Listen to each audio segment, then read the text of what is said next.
Welcome to VP4TV. Tonight it's Friday Night 9-Ball with 9-Ball.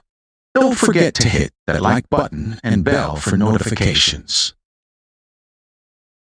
Good evening, welcome back to VP4TV, and we're back for Friday Night 9-Ball. The intention was that Slim was thinking of doing it tonight, and he had all the freedom to do it.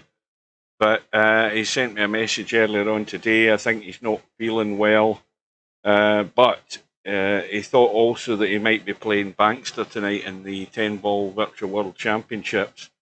But there's no sign of Slim, so he's maybe called it off altogether. So it's yours truly that's back with you. We've got 14 in at the last check. We'll do a quick final check on that and a quick refresh, and we still have 14 in, so it looks as if we're going to be too short. Managed to coax Stubb in, so we've got Bankster. In fact, Bankster's in the tournament, so he won't be playing the 10-ball match tonight. We've got Coke, I've never seen him before, Cold as Pillow, DJ Redo, Eloquente, Fast Eddie, Larry, Mad Mitch. I think I've seen the name, but I don't recall him in Friday Night 9-Ball either. Preacher, Pie, Stubb, Simank, Spectre, Don, and Stefan. So there's about 4 minutes left for anybody who fancies it to still get in. There's still available places. Hang on a minute, what have I did with my phone here? That's better.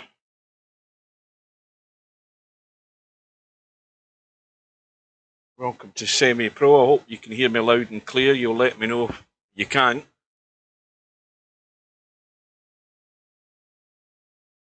So about 3 minutes to go. The 10-ball tournament's still the same. There's 2 matches on it, the one on Sunday, and there's one tomorrow night. Unless something else changes in the meantime, it will be as it is. So, after me having a rant at Steve last night about how you do macros, Fast Eddie, I've left the PM open. Fast Eddie sent me a PM earlier. And yeah, he says, you get those macros working? And of course I said no. He said he was testing it. Works well if you use quotes around your text like this. So Fast Eddie says do /Mac. Then, where it doesn't say anything in the help, it doesn't tell you anything like this. You have to do /Mac, and then whatever one you want to save your macro as, you type in whatever it is to save your macro. Welcome to Cold as Pillow. So he said do Mac /1, then put the quotes and put your text in, and then end quotes. And then he says, then just type /M /1 to launch it. So I'll show you what I've managed to do. /M /0. It doesn't work in here. It must only work. I don't know. I couldn't get it to work there. Wait a minute. /M, and then I've saved it as 0, and then it's /0, and then you hit enter, isn't it? No, it's not working here unless it's working in the lobby. No, it isn't. So I don't know whether I've lost him or whatever. But anyway, he showed me how to do it, and it works. And he explained it in plain English, so he did.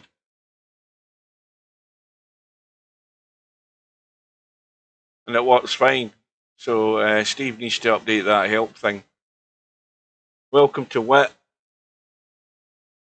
Now, I've got an apology to make to Cold as Pillow.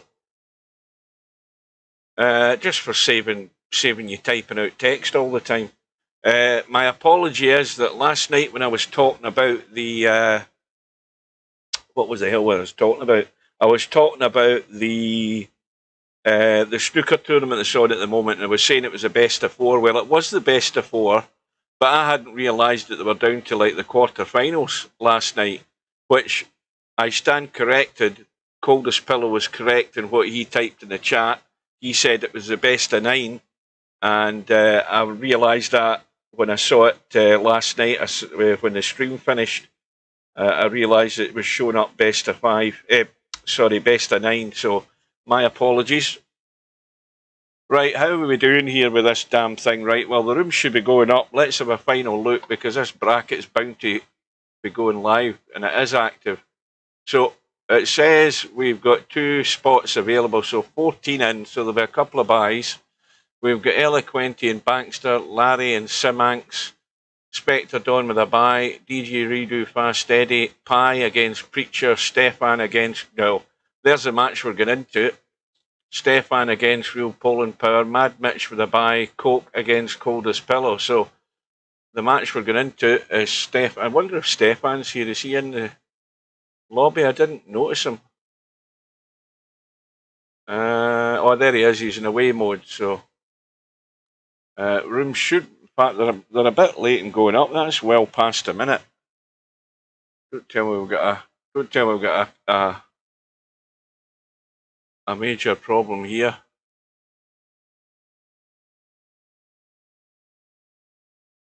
Oh, there we go. Right, they're up. So let's get in. No doubt Stefan's getting a healthy handicap, and we wonder whether Stefan's going to blow hot and cold. If he blows hot, he'll give Stubb problems. If he blows cold, he'll fold like a bloody wet tissue. No, he's not. That's not going to happen, semi-pro. That ain't going to happen. Something else I was going to say, and I've totally forgotten what it is now. Yes, my experience in the jury box is over. It finished today.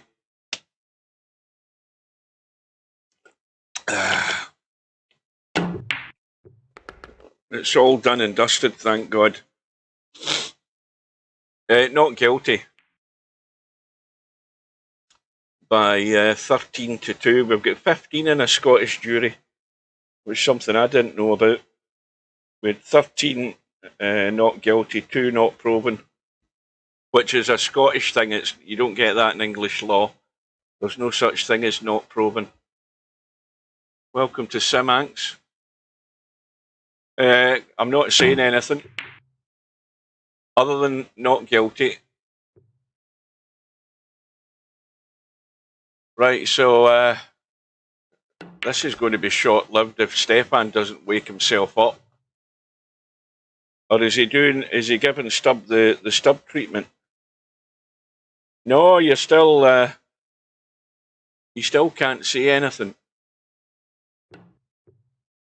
Oh, and Stefan is in.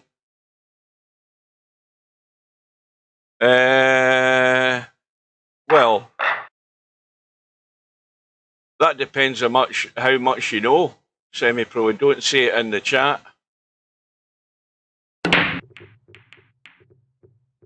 All I can say is he ain't going to be back. That's all I can say, and I won't elaborate on it.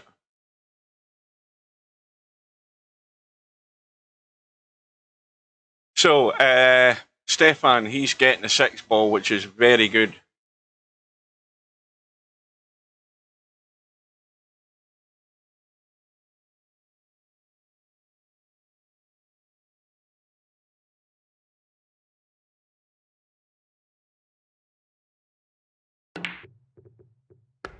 We're not at liberty to divulge what's happened.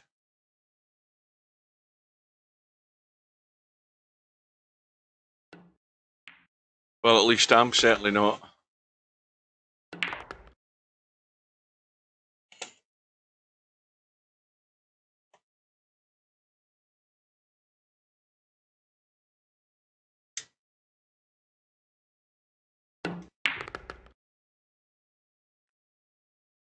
Well, Stubbs already got a problem here, because this isn't perfect.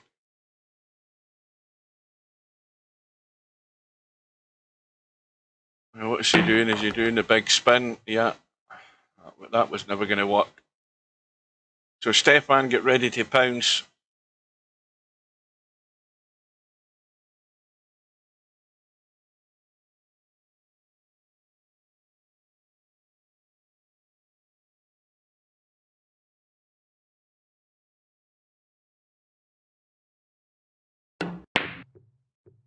And that was well done. Excellent bank by Stubb. So a glimmer of hope there has gone for Stefan.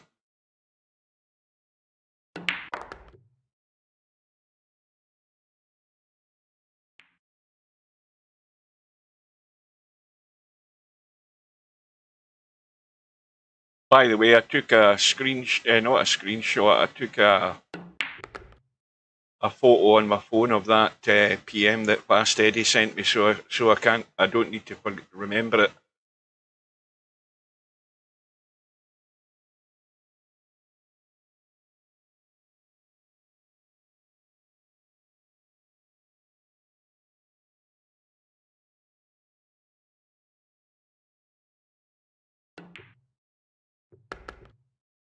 So Stubb rescued the situation there. Again, he was all over the place with the last two shots. Well, the second last shot, but he got it done. 6 ball goes in, it'll come back up. Because that's Stefan's money ball. And of course the flukes have started already from Stubb.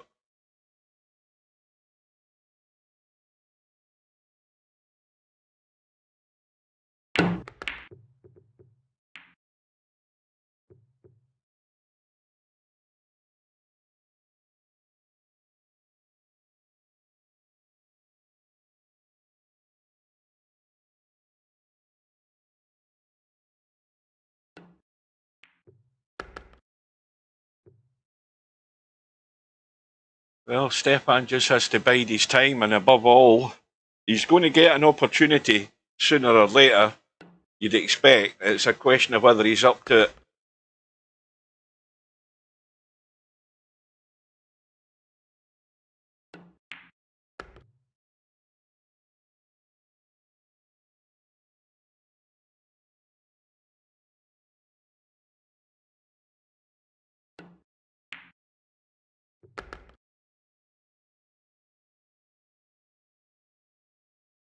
But it's going to be 2-0 with the help of a fluke.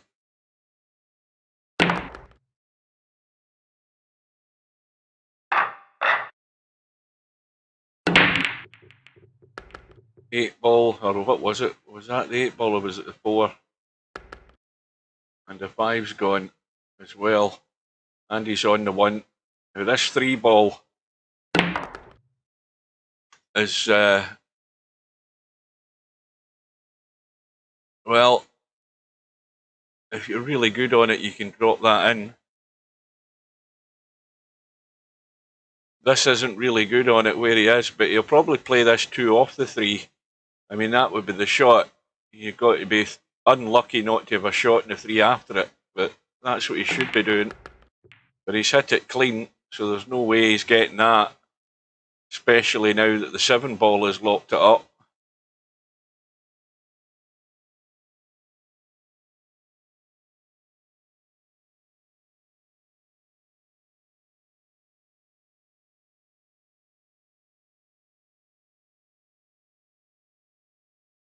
Now, this could be a 3 ball combo down the rail. And the 3 ball's going to go safe. Now, is he going to go all out for the bank? Because he only needs the 3 ball to go in, and he should have a shot in the 6. It hasn't. So that's the chance probably gone.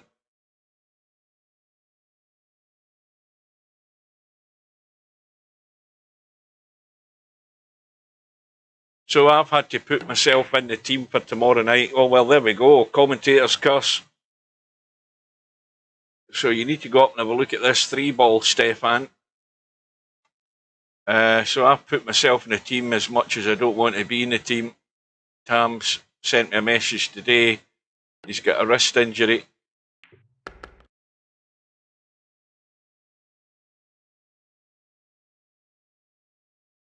I was going to suggest it was an old masturbation injury he's had for years that's reoccurring.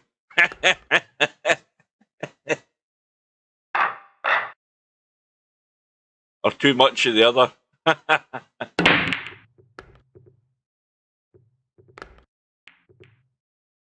Well, Stefan's off the mark, and a couple of balls, the 1 and 2 have gone in, no shot in the 3, so he needs to come up with a decent push, and that's crap. That's the best way to describe that. Absolutely awful. And if Steve was here, he would have said the same thing.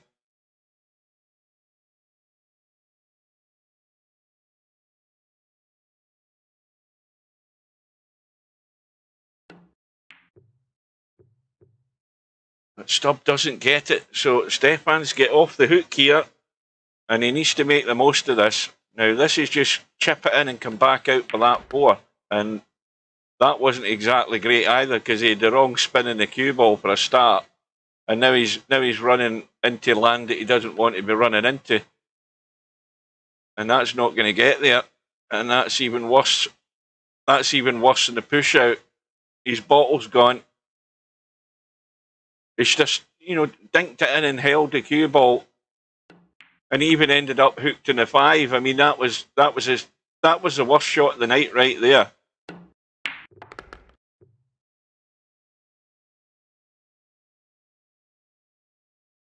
That must be the kind of mind I've got, because that was honestly the first thing that came into my mind as soon as I saw that in the message.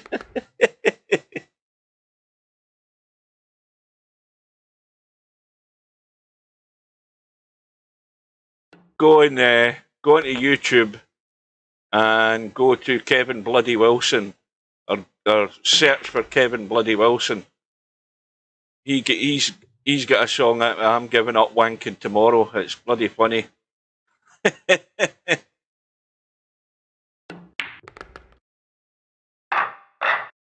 Well, that was a blowout by Stefan, big time. And that's what I mean. He's so hot and cold. There's no in between with him at all. Welcome to Cobra.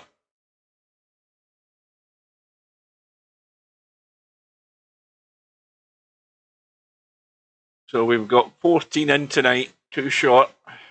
Plenty of opportunities for people to get in, but they weren't keen. Well, Stefan's going to get lucky this time.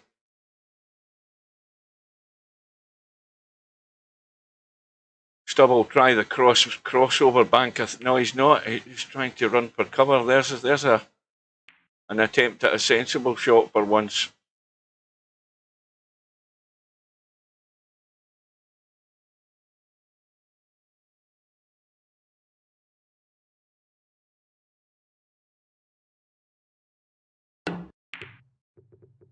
Well, cue ball, and it's going to be a quick rack now. Stefan went for the combo. Now, Stubb can't hit this full on the 9 ball. If he does, it ain't going in, because it's going to come off the point and get around the jaws. So this isn't a dead cert he's going to get this. If he hits it too full, it's just going to come off the jaw, I think. So he's playing the billiard. And if it goes narrow, it won't go in either, like that.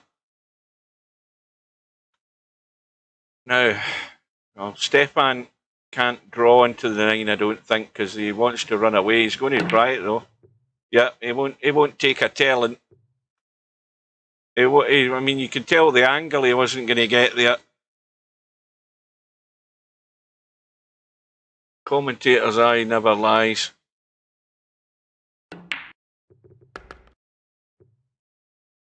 Now, the obvious problem is the 6 ball. Now, I'm stating that doesn't cut in. You can't get to it.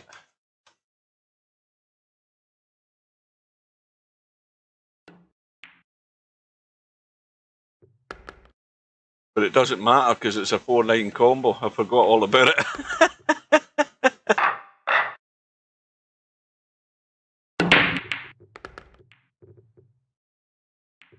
So now 4-1 to Stubb.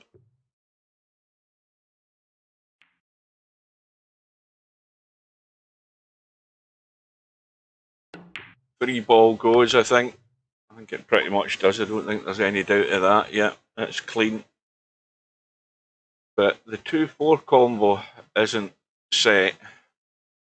He's got to cut this away if he can get into it enough. I don't know whether he can. Yes, he can. So this is... well, the problem with this is you don't want to stun it and hit the 8. I mean, you'd still leave a cut. So he's managed to just dink it round. That's fine. Plenty of room. It's going to be 5-1. And Stefan's getting blown away here.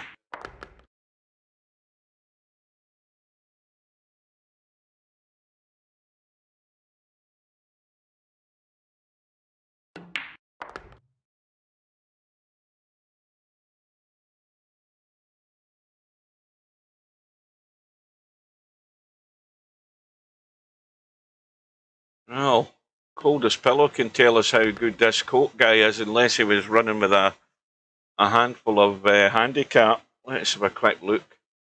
We'll see the 8 ball. There's no doubt the 9's going in. Let's have a quick look and see what the story was with that. Where is it? Oh, it hasn't updated yet. Hold on.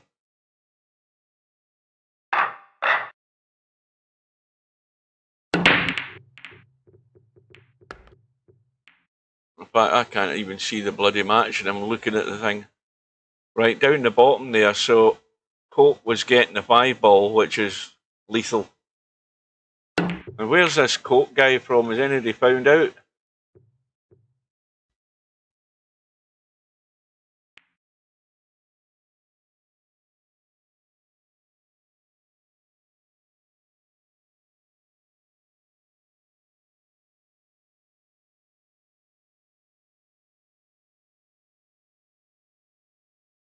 Well, Stefan's first problem is potting the 1. And then the next one is having some sort of shot in the 2. And that isn't it. I mean, he can make the combo. Cutting across it. Now is he going to have another shot to back it up?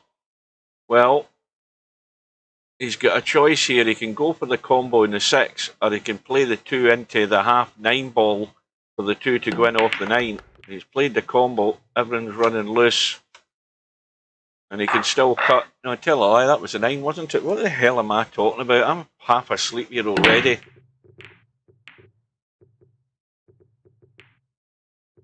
Oh, wait a minute. The 9 ball goes in.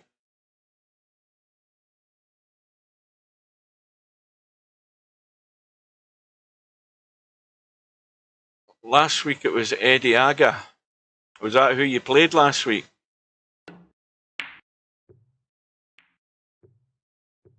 See how Stubb spells weapons? That's pure stubbish. W-E-E-P-I-N-S.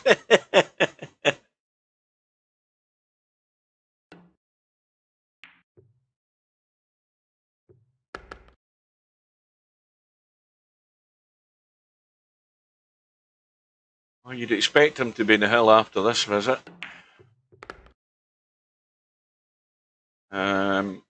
He's got the angle, I think. Well, he can go through and spin this up the table. What's he doing? Is he squeezing it past the 6? Yeah. I didn't realise it went.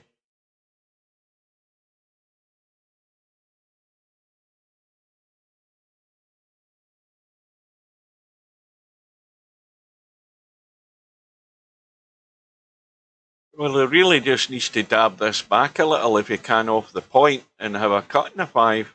I don't think he needs to do anything crazy here. I didn't catch the point. And he's... yeah, has he got enough of that 5 ball? He might have. I'd still tweak it a wee bit. I'd still just do a soft spin. No, he'd plenty of room. That's why I'm no use at that. That's why I don't want to play tomorrow night.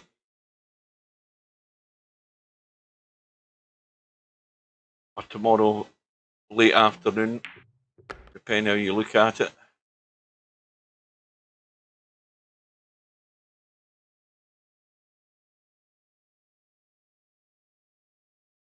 Well, you've got a choice. Soft dink, 8 ball into the side.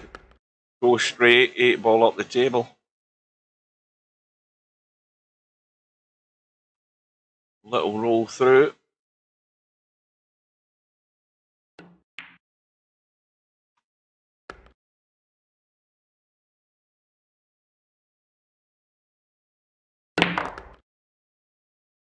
I don't do any practicing at all. I do very little. So Stubb breaking for the match. Did he get anything there? I don't think he did. And of course he doesn't get anything, and Stefan's not got a sniff.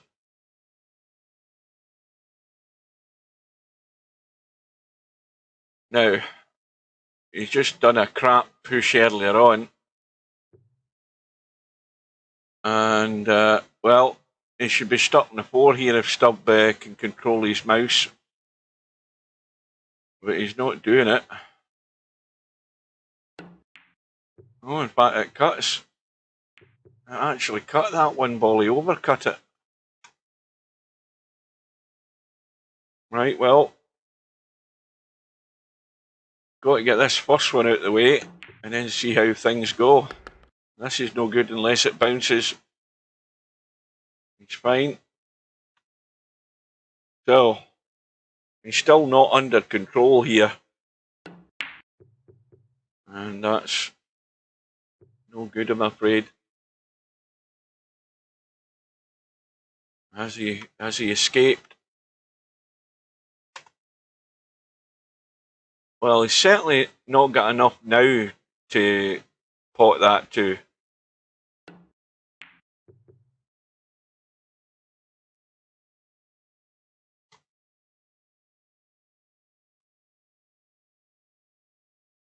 Well, I think Stefan will just go for the thin edge, try and cut this in. I don't see any reason why not to. He might as well have a blast. Oh, cue ball's going. That's the only thing with that shot. So it's going to be not a whitewash, but a pretty quick match. Barely 23 minutes.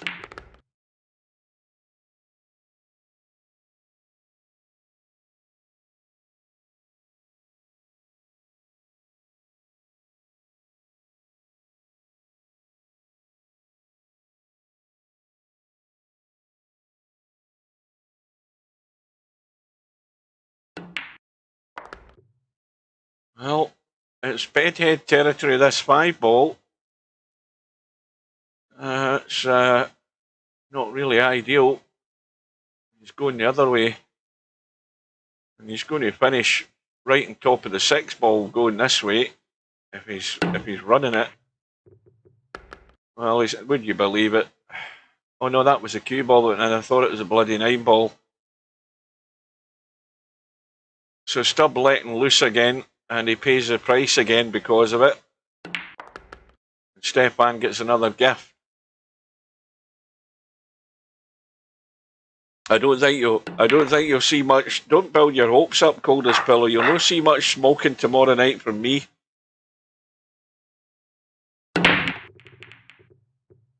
So Stefan's break gets a 5 ball, and if that 8 ball stays out of the way, he's got the 1. Well, you can't see the bloody 1. Why did I think the cue ball was down this end of the table? My brain's gone to pot. It has. Maybe it's because I'm still waking up at 4 o'clock in the morning, even though I've been off a week. Well, Larry starts off hot to trot, 7 racks to 1 against Simanx. And Stubb having another blast.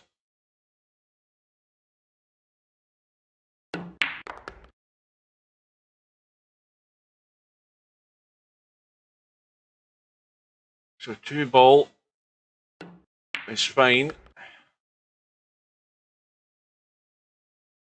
Now, I think he's first of all, he's got to. Well, I thought he was going to run the cue ball there. I don't know whether that's any good. Well, I don't think it's a dead set bank, this.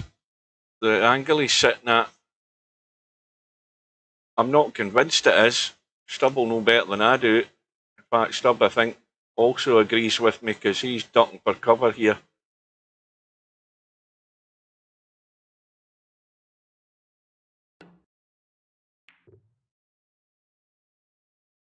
That'll do. Now, you've got to play this soft enough so you can hit the back of the 3 and try and run down behind the 6 and 8. And he's had a smack at it. Cue ball's gone again. And it's hasta la vista time. Why didn't he try the little dink off the back of the 3 and see if he could just roll through behind those 2 balls? I mean, I don't know.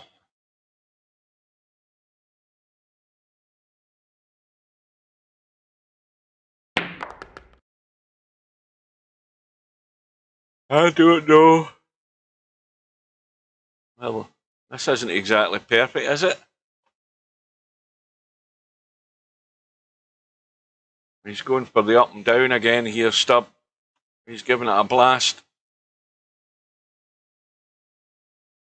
Could be a two-way shot if he's going to melt this ball up and down into the corner or up into the other corner. By the look of it, I think that, well, that's what I thought he was playing, but he's changed his mind. And he's trying to make a combo. Oh, Stefan again can't get... what Stefan needs is a gift over a pocket to win this rack. Now he can thin cut this in. I think he's probably going to hit the 9 ball if he thin cuts this in. No, he's avoided the 9 ball. And at least he's going to have a shot at it. So the 6 ball to get back within 2. There still might be life in him yet.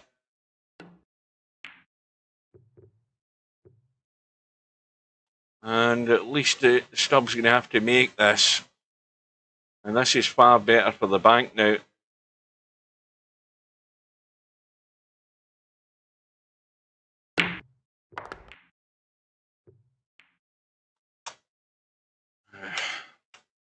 Eight ball goes, so it's all over. So we've got just a couple of results in so far. And this will be the next one.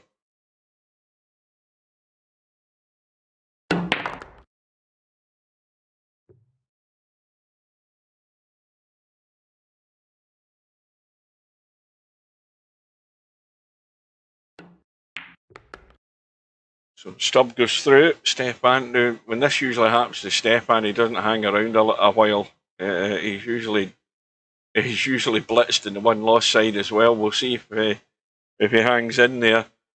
Right, so Stubbs through, and he's waiting to play either Preacher or Pie. Pie is 4-2 up. We've got Spectre Dawn waiting on the winner of DJ Redo and Fast Eddie. Fast Eddie's comfortably 6-1 in front. DJ Redo getting the 6 ball.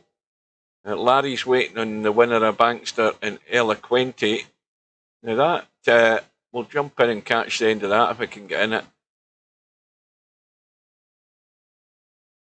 Eloquente is getting the 8 ball. Hooked on the 6.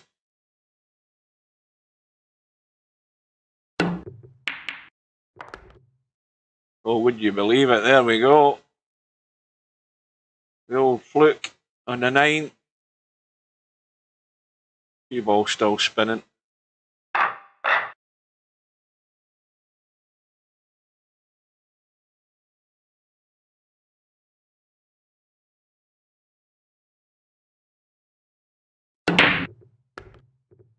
And cue ball straight into the side pocket. So there's a gift of an opportunity for Bankster now. And it's a good enough table. He should be expecting to run this out.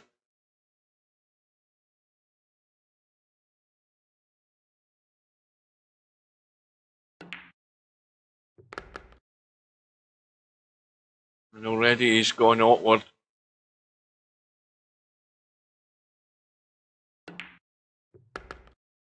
Giving it more of a cut. So across the table twice, back out into the table for the 5 into the other side pocket. And if he's got the angle, just a little drop through for the 7 into the other side pocket, which he can do. So this is, I'm giving this to him right now. No, we don't know what's happened to Romario. He's just disappeared. So you'd always lay odds that it could be that. But nobody's heard anything about him because I don't think anybody had any contact for him. I checked through, I've got loads of very old emails from GameSpy, from when I was in GameSpy, because I used to ask people to send me their emails when they were signing up for a big tournament, you know, a championship. And at some point, Romario did give me an email. I can't remember it. That's the problem. I've got email contacts for people, which, you know, a lot of them might be well out of date. And if I could have recognised anything about it, I would have sent an email. So Bankster breaks off, trailing by 1, and the break's dry. Eloquenti could try a billiard off this 1 onto the 9 if he was going to go all guns blazing. The billiard was on. I mean, it was at a distance, but he could have had a go at it. You never know. Instead, he played the other combo. Well, that needs to finish more or less back where it was. And it's ended up not a bad safety.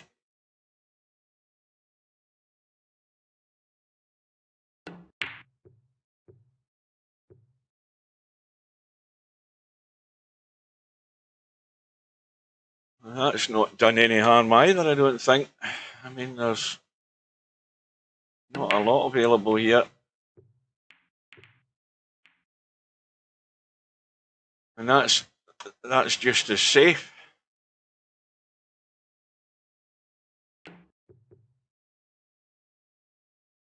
It's going to come into play, so Eloquenti can go all out for the thin cut, or he can just try banking that back up the table past the 3 and dropping the cue ball just into the corner. And that's a shot, and that's well done, because that's exactly what I'd have done.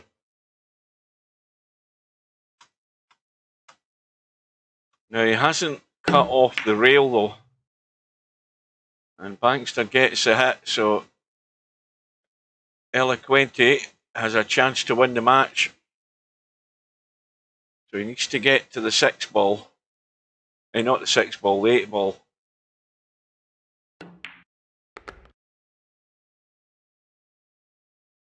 Another result through. Fast Eddie wins by 7 racks to 2 against DJ Redo. Meanwhile, Bankster having to kick.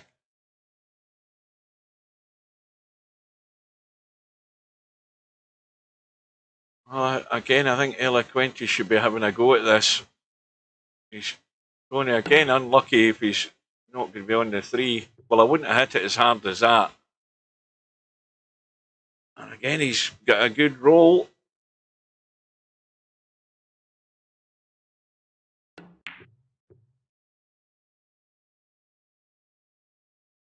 Well, it's a hook, but it's an easy jump if you're handy with the jump cue. Because many a decent player with a jump cue is jumping this and cutting the 2 in.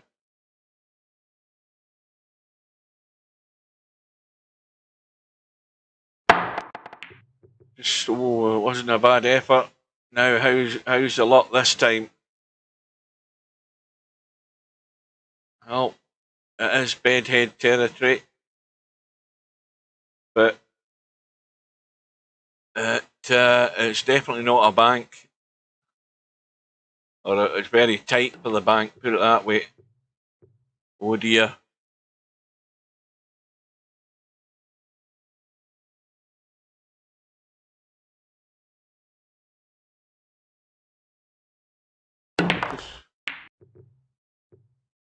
Eloquenti's riding his luck. This looks as if it's heading down south. So Bankster now can take this all the way.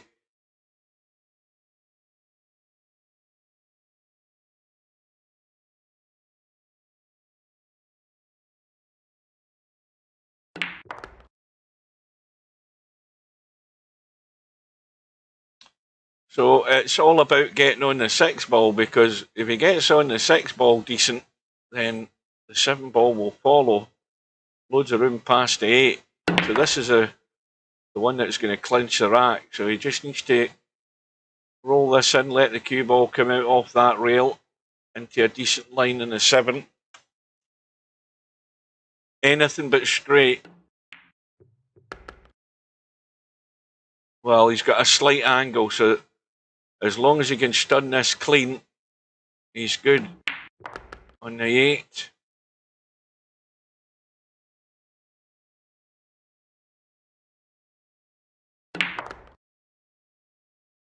We're going all the way.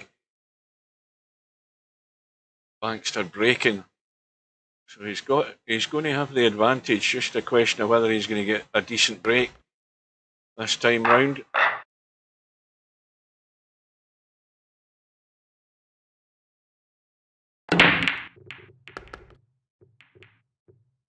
Well, the first part's worked. It's got a ball in. He's going to have a long 1 ball. Now,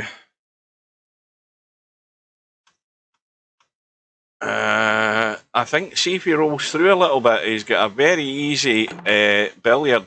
In fact, he's overdone it.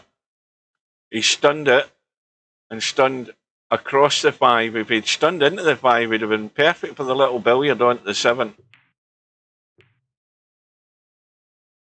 Well, that's not too bad, because you can't dink in behind the 8 ball. But you can brush the 2 if you're brave enough. You just need to brush the 2. Take a coat of paint off it and stick that in behind the 8 ball. He's hitting this too thick. Oh no, he's gone for the combo. Well done for that. He's had a go. And that was his money ball. Forgot all about it. So good finish there for Eloquente. And he wins 7 racks to 6. That caught me by surprise. Totally forgot about his money ball again. Right, so we saw Fast Eddie had won. And that's Eloquente through. Let me do a back to event and then back to that. I hate that bloody red thing.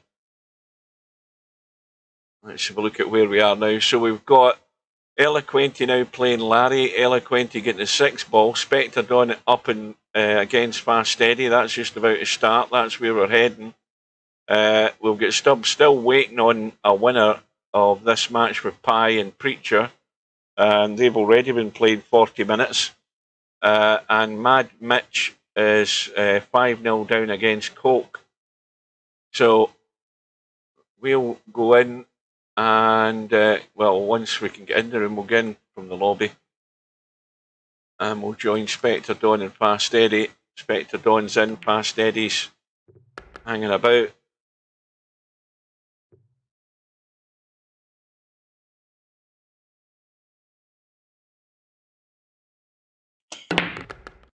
Well, I actually woke up during the night, and we had another,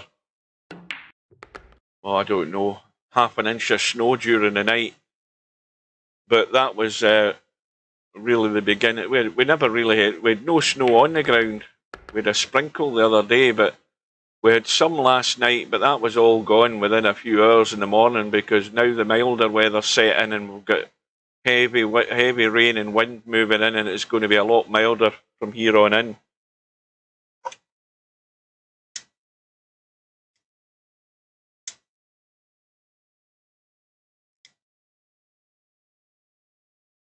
Now, what the hell's happened to Fast Eddie here? Is he in the lobby? Well, he is. I think he might be giving Spectre Dawn some of his own medicine.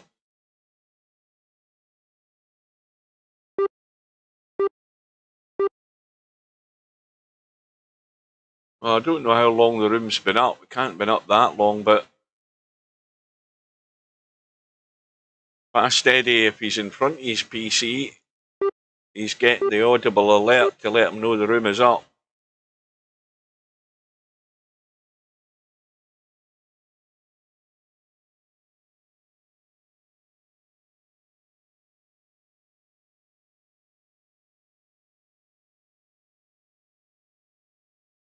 I'll tell you what I'll do. While we're waiting, I'm just going to go to ITVX on my phone and see what's happening in the snooker.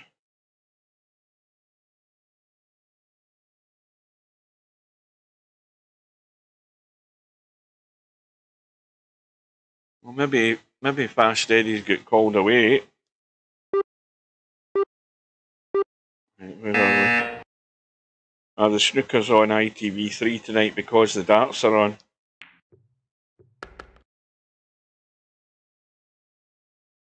Right, Trump's there.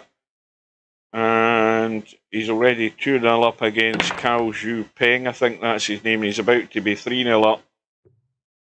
So it looks as if Trump's going to blow this young Chinese boy away. It is 3-0.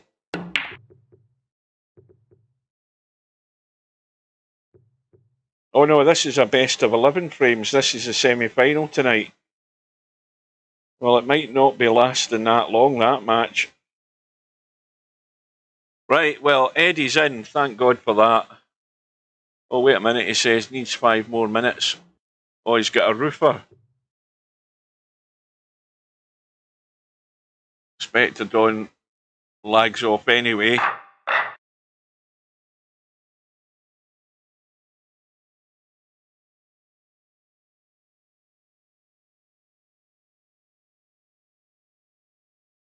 I have just under 3. Aye, well, if you'd got in the room quicker, you'd had a lot more time to break.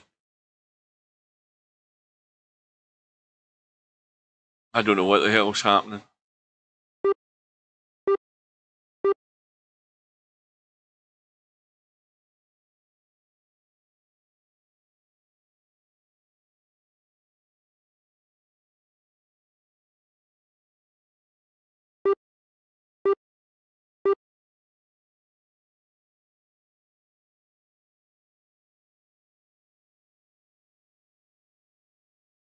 I'll be right back or forfeit.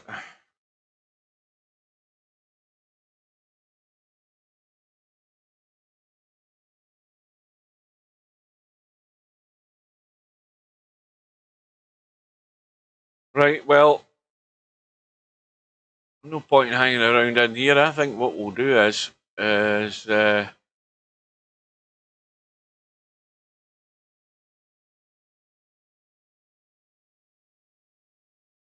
we'll go in and watch this Larry Eloquenti match. Because Eloquenti will be getting a stack here as well. He's getting a 6 ball again.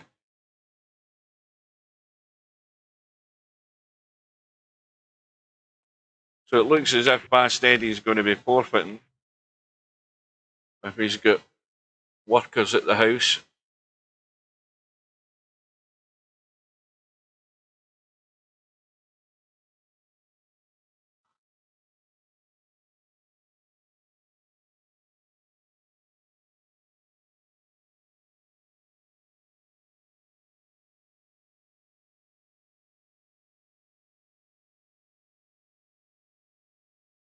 Well, this is dangerous.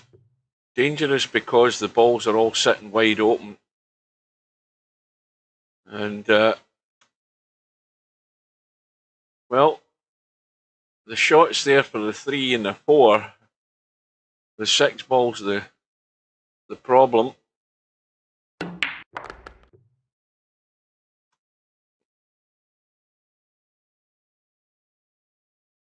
Now, if you can get some sort of decent angle in this too, probably more the cut from the middle of the table rather than coming right down to the bottom rail. If he can get a cut like this, then he has got a chance of running that cue ball maybe into the side rail, the long rail, and coming down. No, maybe not, looking at it that way. But I think you need to cut this a fair bit. Well, he has got the hit, and he has come out good, but he hasn't got the 5.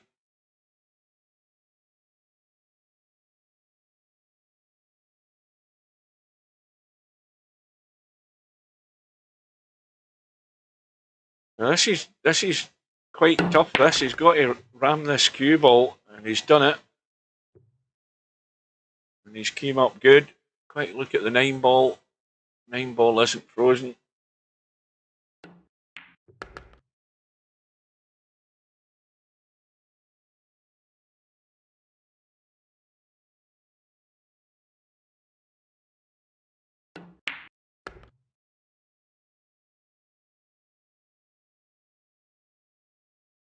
But Eloquenti had his chance. And that's what it's all about. You get the chances. You've got to take them. And try and get good use of that money ball. I think Larry's dry.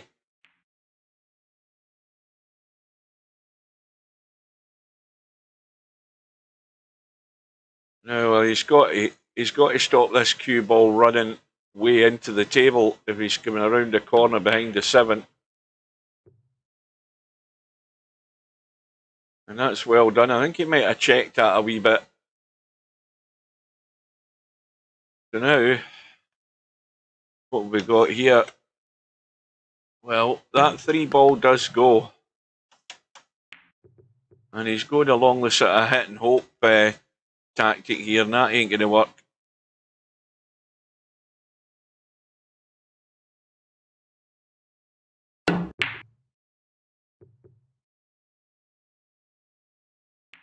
There you go, that's what you get for that. So, Larry's problem is that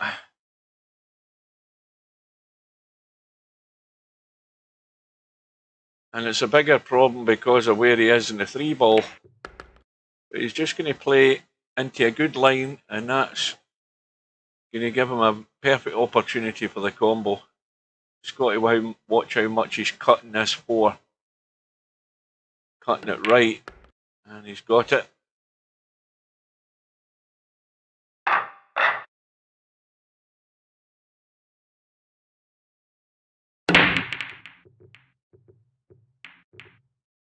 think Larry's dry again. Larry can't. Well, I hope Larry gets all of his his dry breaks out of the way tonight, because he's playing tomorrow night.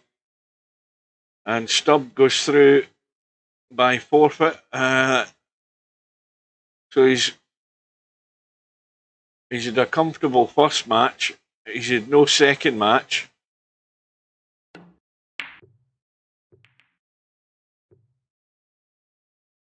I think Eloquenti had the right idea there, but the cue ball's run through. So Larry's just going to use the 2 ball. Fairly easy safety, but I don't think he can see the 1. I think that's the problem.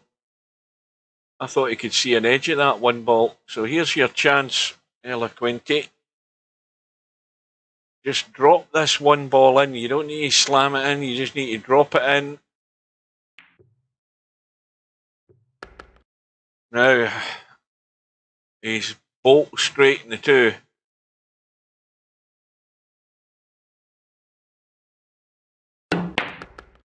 And that's no good because that's heading south as well.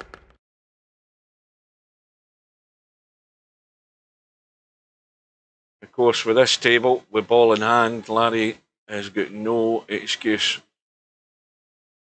So he's just looking at the line on the 4 ball, so he just stopped the cue ball behind the 8 so that he's not cueing over the 8. In fact, he stunned it out in the table to make sure, so that's good enough.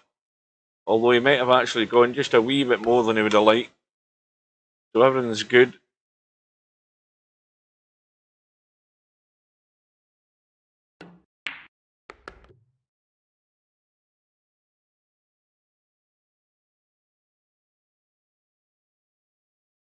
Well, at the moment it's looking like Larry's going to have a comfortable run here, but if Eloquenti can capitalise on the chances he might get, getting to that 6 ball's not a big ask.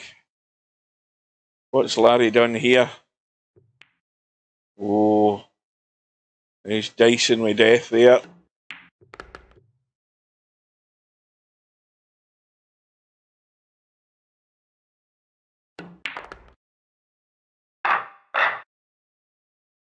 Right, let's see if Larry can get a ball in the break.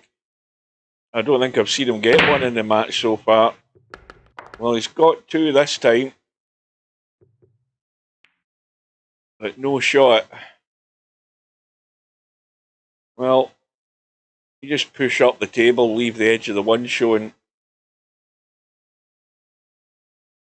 Or just leave a kick. He could just bump the 8 and leave a kick on the 1. Probably get put back in. No. Well, I think he's left a bank. I'm pretty certain he's left a chance of a bank to be made.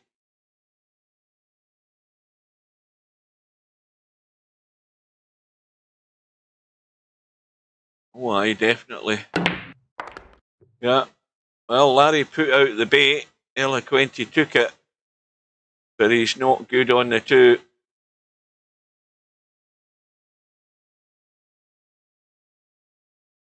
Well, let's see what kind of blast he's going to do here.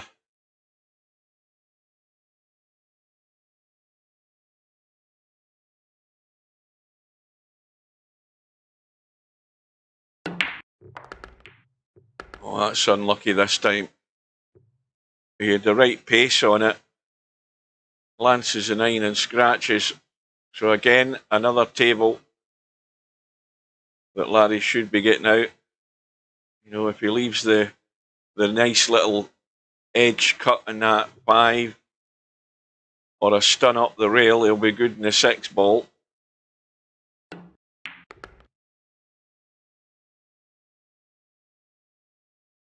Well, he can stun down.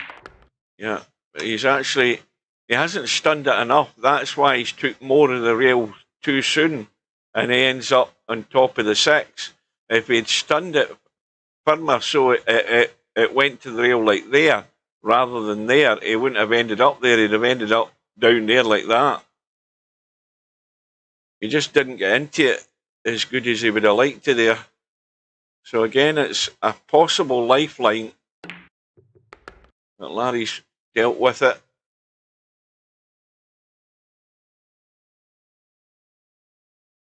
And the forfeits are coming in thick and fast. I doubt Pi wasn't even in the lobby tonight because he's forfeited his first match and that's him gone. DG Redo goes through. And Larry's comfortable. 5 racks to 1 in front. No pressure.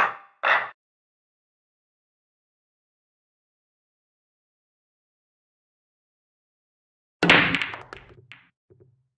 he's getting a ball again. Now, how's the little nudge in the 1? Is he getting one? No.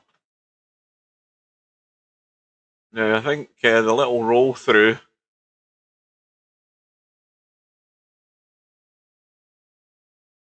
Get that 1 ball into the side. Well, he's rolling through now. I don't think he needed to do that, but he's done it anyway.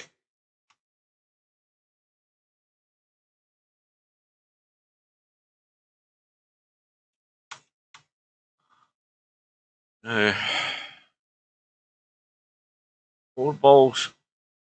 Got enough room to go in there if you're good on it. And this isn't exactly perfect.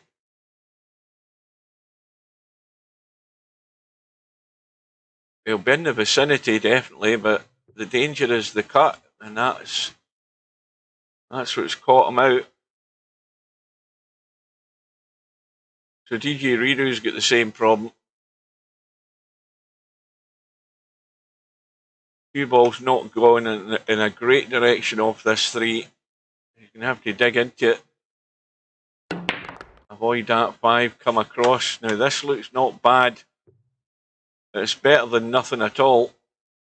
So if you're just bumping the 4, you're just getting at the join in the 7 ball there.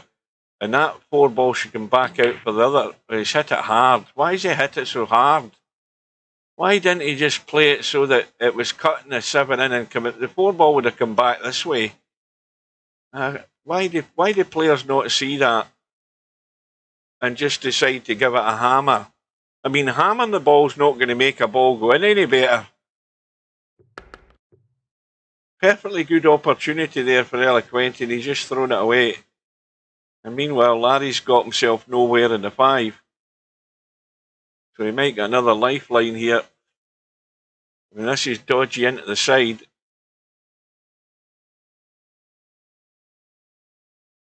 Now is he looking up table? Are he going to cross bank it? What's he doing? He might be, well, I think he's in 2 minds. Looks as if he's playing the bank.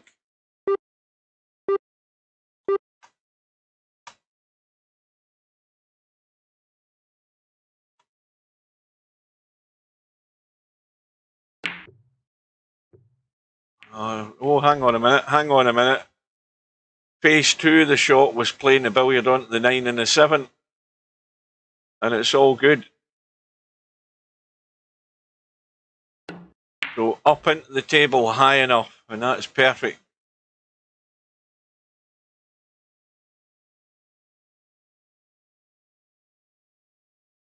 Now, I never saw that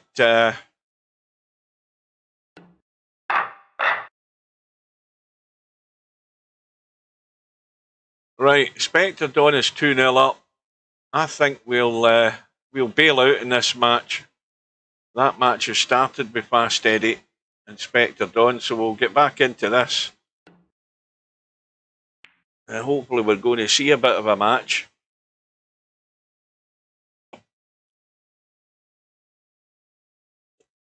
Fast Eddie getting the last 2.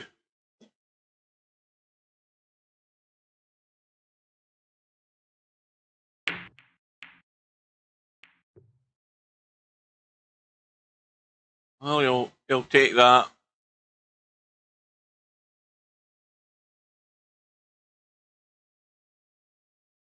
Nothing easy. And now Eddie should just have a wee bit of right on the cue ball here. Just chip the edge of that one and get himself over the other side. I think he put left English on it to make sure he was using the 9 ball, but he could have come over.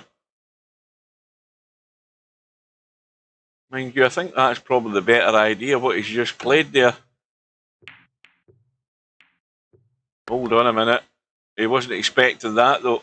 Spectre Dawn's nudged the 1 out the way, knocked the 8 in. That wasn't part of the plan for Fast Eddie. Spectre Dawn, again, trying the little cute shot, but hasn't got it. And I don't think, can Eddie get that legally and still pot the 1? I'm not convinced. I'm taking a lot of convincing that he can pot that legally. I don't think he can.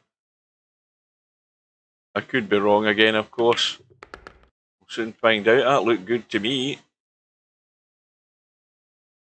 Ah, it was good. Well done. So, back across the table twice. Problem lies up ahead for him with that 5 ball. Because that's definitely going to be the major problem. And you really need to get yourself right on the rail here to have a good go at this 5-6, because it will go. But ideally you want to be stuck on the rail right on it to play it comfortable. This is going to have to go. Well, I was going to say it's going to have to go 2 rails because he's ended up nowhere near good. So Eddie's, not Eddie, Spectre Dawn's the one with the problem. And he's not hit that at all. Tell a lie, I forgot about the 4 ball. It's getting to my bedtime, folks. It's a usual excuse. Even though I'm not working this week, it's still the bloody same with the body clock. Now, that is perfect. That's absolutely spot on. And there's no way he's missing this. You couldn't have put that any better with your hand.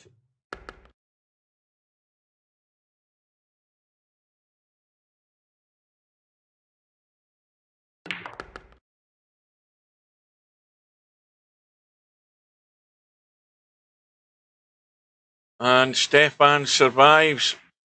Well, he's hanging in there. 4-2 win against Preacher. And Bankster has taken out Simax on a final rack decider as well. So the one lost side is moving on. They'll probably have to wait till some losers come across now. Meanwhile, Spectre Don's got the 2 ball in. He's got a shot in the 1. He's going to be on the 3, and it should be 4-0 here in about 90 seconds time.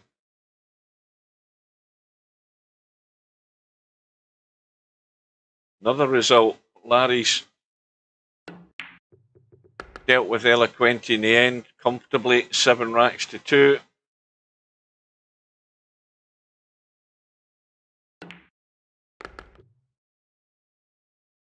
And this is looking comfortable for Spectre Don as well. Unless Fast Eddie can get into gear. He might be distracted having workers in the house or whatever's going on.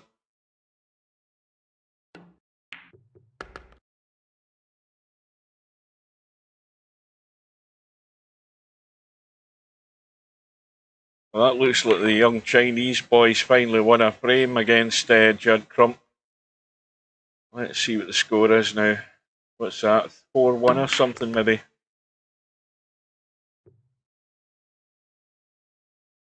Oh no, wait a minute, it's a respotted black. That's what it is.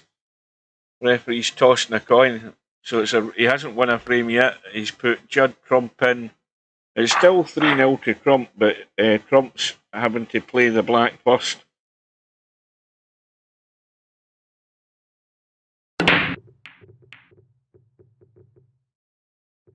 This, that 2 ball's going in, I think. 2 ball in, 1 ball goes into the side. Cue ball's going to have to just run and avoid traffic. Loads of room, and that again is pretty good. Now, Spectre Don will probably leave this short in the middle of the table just for the cut. He's got loads of room. In fact, he's overhit it by a mile, or he hasn't hit it enough. One of the two. Let's have a look. Well, he can't get it. So that was a poor shot. I mean, he's kicked it in, but he had loads of room to work with there, but he's recovered well. And that's what you're up against, Eddie.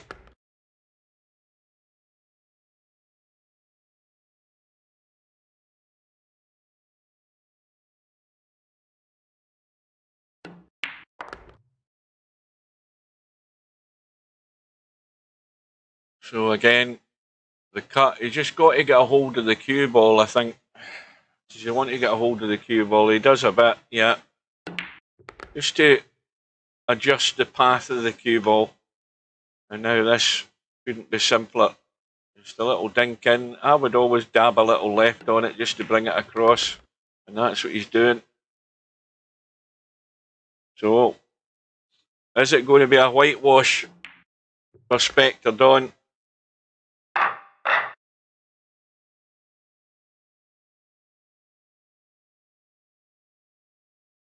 Well, that young Chinese boy had a go at the black there. He's missed it, but he's left a long black for Crump to go 4-0 up.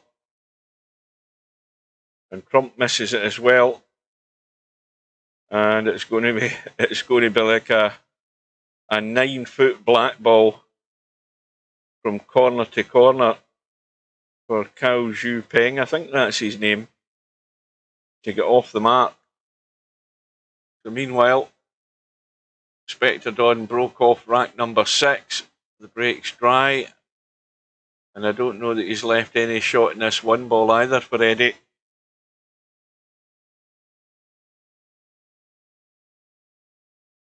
It's Cao Zhu paying or something like that. Yeah, phonetically, I think that's how it sounds. Cows you paying or some cow you paying. Did you get that in? What a pot that was. That was a cracking pot. That cow you ping. It's C-A-O and then it's Y-U-P-E-N-G. What a pot in that black ball there, by the way, to win that respotted black. It was like 8 foot between the two balls, and I mean, from corner to corner. What a cracking pot.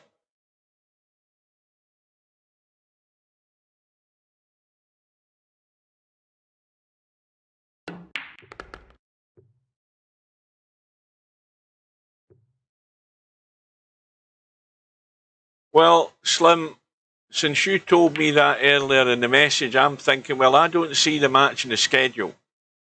I've been waiting for hours to see that match go onto the schedule, and it didn't appear. And then, of course, I saw that Bankster signed up for Friday Night 9 Ball, and I thought, well, it ain't going to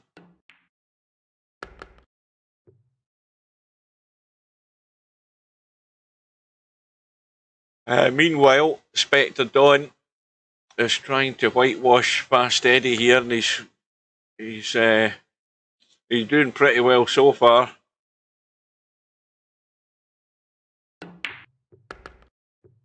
Now he needs to be careful because this 8 ball's getting in the way. So he's going to play the jump, and then of course, is the cue ball going to stay in the table? Yes, it is. Well, I think Spectre Don's been practising these jumps because that was bloody brilliant. Apart from the fact he's nowhere near good in the 8, but the cut back, bank up and down is very good on this 8 ball. You've just got to play the pace for the pocket. Is he trying to thin cut this? Looks as if he is. No, he is. And that is the perfect pace. It's just the line wasn't spot on. So Fast Eddie has a chance to redeem himself here and get one on the board without scratching in the opposite side pocket here.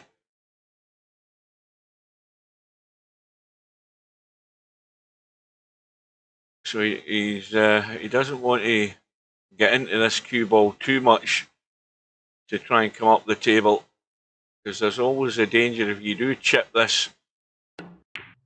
Yeah, he's erring on the safe side here, but that's why now he's left with a really tough 9 ball. Welcome to Chimpy. I'll tell a lie, I forgot it was his last 2. I've forgotten about the handicap again. That's why he didn't need to get anywhere near good in the 9. So at least Fast Eddie's get rid of the zip. And where's that 9 ball going? Well, this is going to be a quick rack. That couldn't have landed any better. All you need to do is brush that 9 ball with a 1, and it's 2 on the board in the blink of an eye. There's no way the 9's not going in. As long as he gets most of it, it'll go in off the jaw and you don't hit it hard.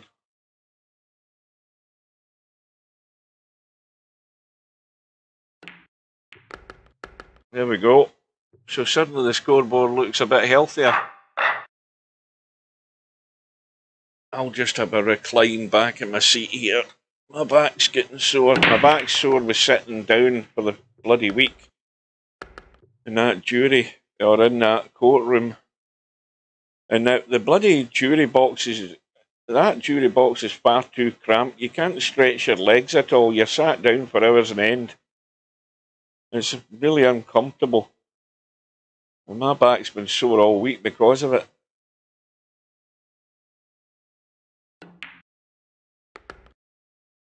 Well, Fast Eddie could be getting on a roll here. I mean, this table's good.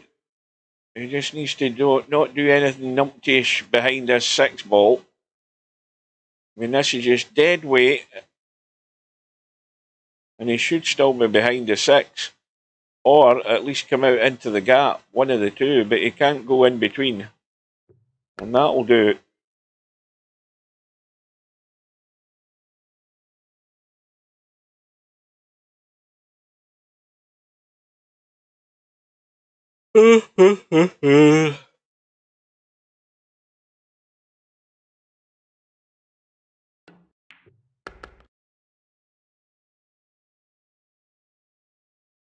a slightly blind pocket cut in the 6 ball.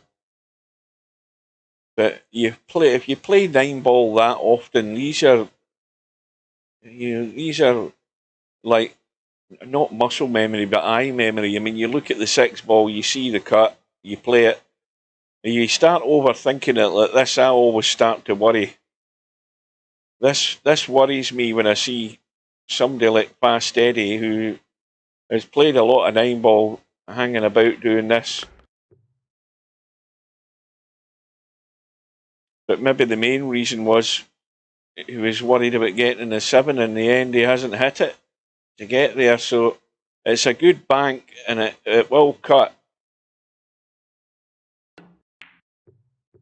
And when you don't get good on them, he needs to get good elsewhere. I don't think it's going far enough. So Eddie's comeback is snuffed out.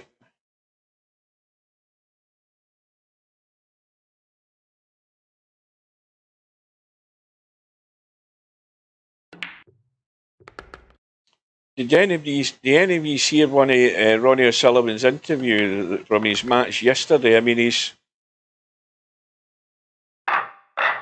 going on about. I mean, he has got commitments. You know, he's got commitments for his sponsors. He's got commitments for exhibition matches. I appreciate all of that. I mean, he is in demand, but you know, if this was 10 years ago, everybody was moaning about the fact that there's not enough bloody tournaments, and now there's far too many for them. Yeah, it is getting boring. I mean, Stephen Henry's, I think, is getting fed up listening to him, because it's the same. It's the same line each time. He's pissed off. He's bored. This, that, and the next thing.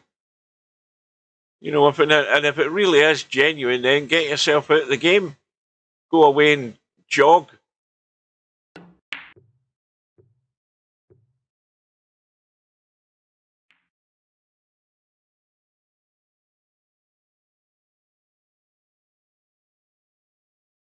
Oh yeah, of course he cares about trophies. Well, what happened to Coldest Pillow against Eloquenti? That's not a good sign for tomorrow night, CP.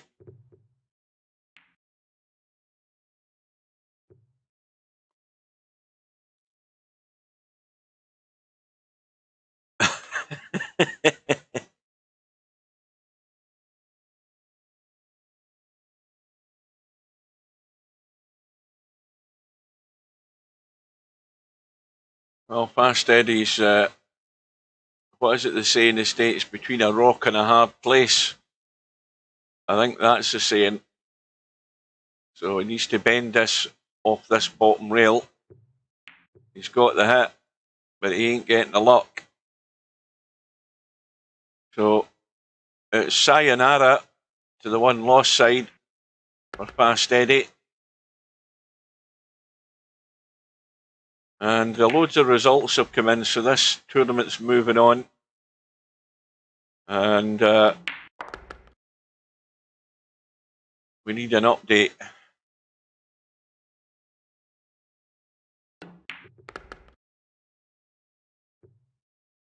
So we're going to give Spectre Dawn the 7 and 9, and we'll bail out. Give a quick look in between. So we've got Stubb playing this guy, Coke. Stubb's 5-4 up. We've got Spectre Dawn about to play Larry. So let's jump in and catch the end of this match, because Coke's getting 6 and out. Where's he from? Well, he's got a UK flag. I wonder, that's that bloody, what do you call him? Nigel Farage, isn't it, that picture? I'm sure that's what that is. Oh, what's the cue ball? And Stubbs had a blast.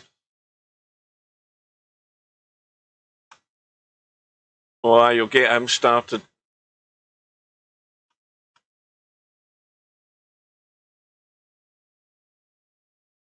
Now this 4 actually cuts in. I mean, it's got a good half a pocket for this 4 ball to go in. If he catches a chunk of that 8, it isn't going in. And he's played it well. What's happened to my oh, I'll get that up on the screen. That's why I can't move. Right, so he's going for the cut when he should be going for the bank. I mean, this bank is good. It's even a good double bank, this 6 ball. And that, well, he's got the 8 in. Oh, a fair play. He's got the 8 in. And of course, that's 6 and out he's getting.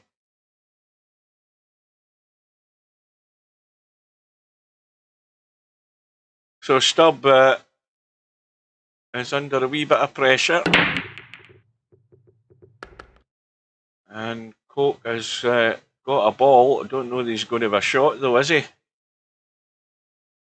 No, he hasn't.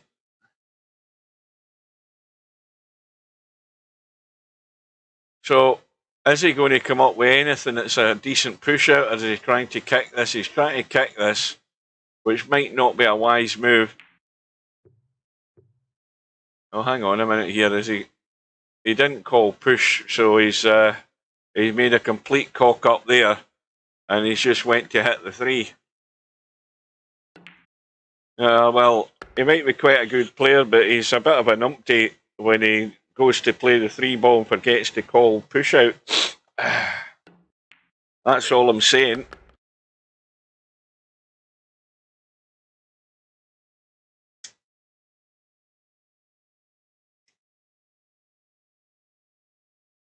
So there's a complete gift for Stubb with a player who isn't thinking about what they're doing.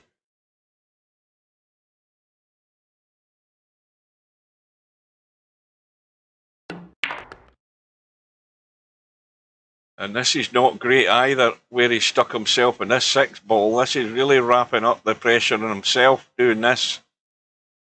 And this is what he does, you know.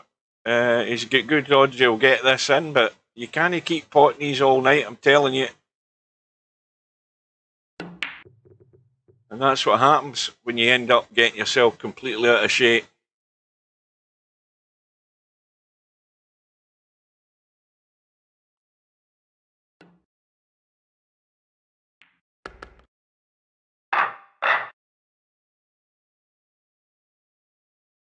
So, Colt is on the hill.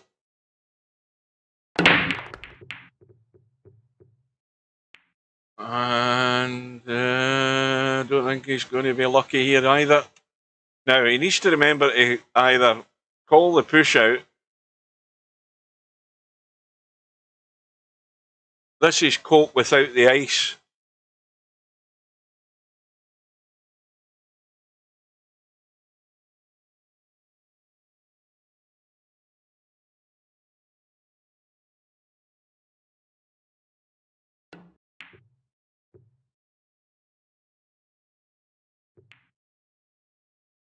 Well, Stubb, I think, should try and stun into the... it's maybe a bit straight. No, he's still got enough to get that too. Let's have a look.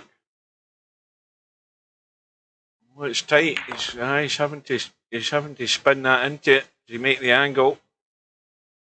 He's got it. But of course, again, he's having to dig out pots. And when you're giving somebody 6 and out, this is asking for trouble. Big shot here for Stubb, because if he misses this, leaves it on. And he's got it. He's making it hard.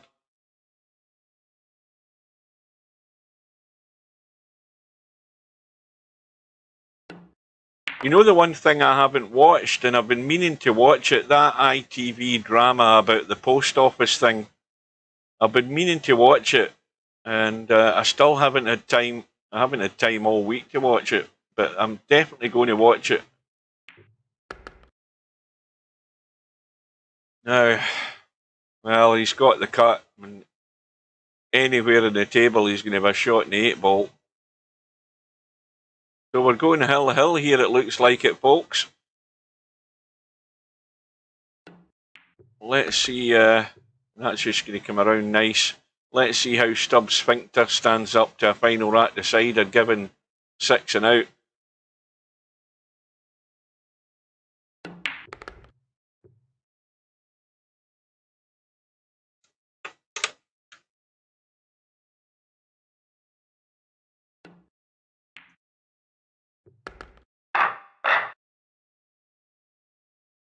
So here we go.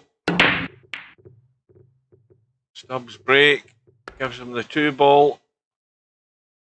He's going to have a thin cut in the 1.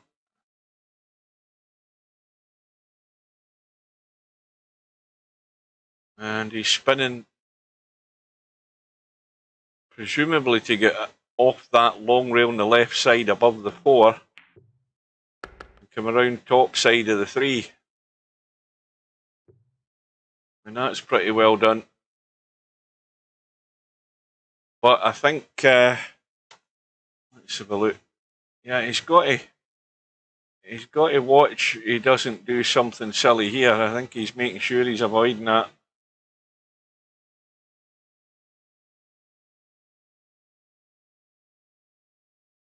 Welcome to Vertical Liquid.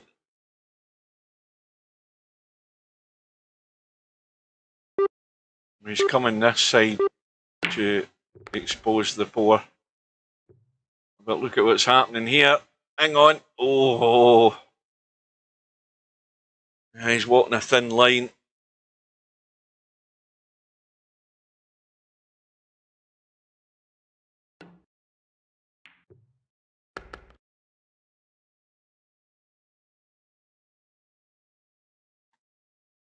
Now he stuck himself to the rail, and that just gives him problems.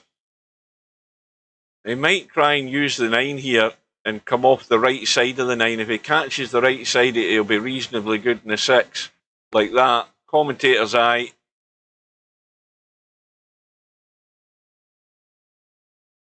He might stun this in firm like that, just to get the cue ball out. So Stubb marches on, but he might be running into trouble next match. We'll see that in a minute.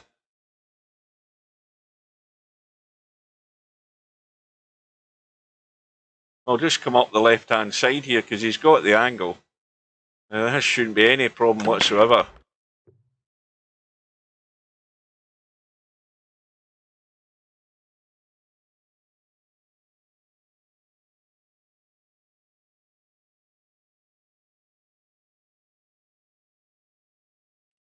So who's going to stop the stubborn knot?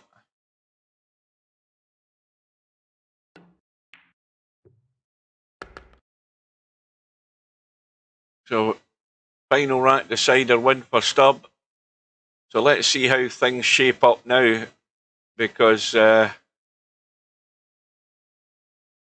we've got Stubb through to the hot seat, and we've got Larry, who's already 3-0 down against Spectre Dawn. Let's get into that. The stubborn knot.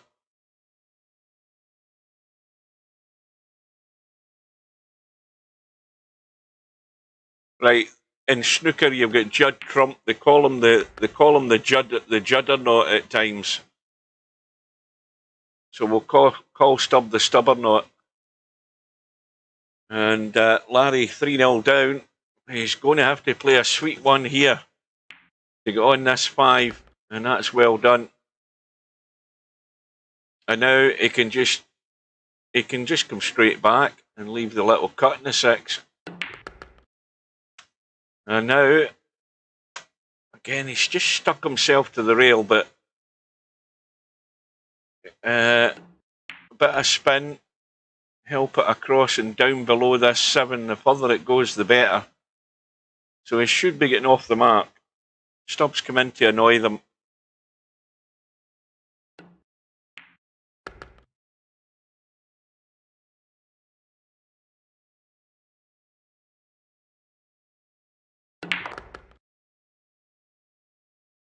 So Larry with work to do. Of course, this is no handicap in this match. He needs his break to work to get right back into this as quick as he can. So this is the Larry break 9 ball, back off the pack, back to the bottom rail. He's been breaking like that for 20 years at least in virtual pool, and he's never changed. And what's not changed either is he's dry braking again. That doesn't help. So roll up the table, 3 into the side, 4 into the bottom, 4 into the right corner, 6 to follow, 7 up table, drop onto the 8. This is 4-1 written all over it.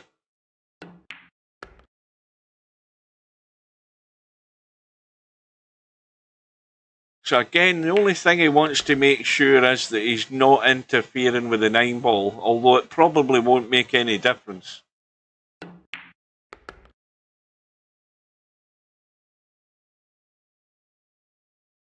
Now, you see that, is it in the tin? Is it a tin of Prince's corned beef? You know what I'd be doing with that? I'll tell you what I'd be doing with that. I'd be getting out the tin, slicing it up, I'd be getting the toast, the bread under the grill for the toast. I'd be putting a couple of slabs of that on one slice, and then I'd get the grated cheese out, and I'd put the grated cheese on the top of it. I'd fire it back under the grill, which not only melts the cheese, but it softens up the corned beef, and then I'd slap the other slice on top of that and wash it down with a cup of tea. That's what you should be doing. Take my advice, it's bloody delicious.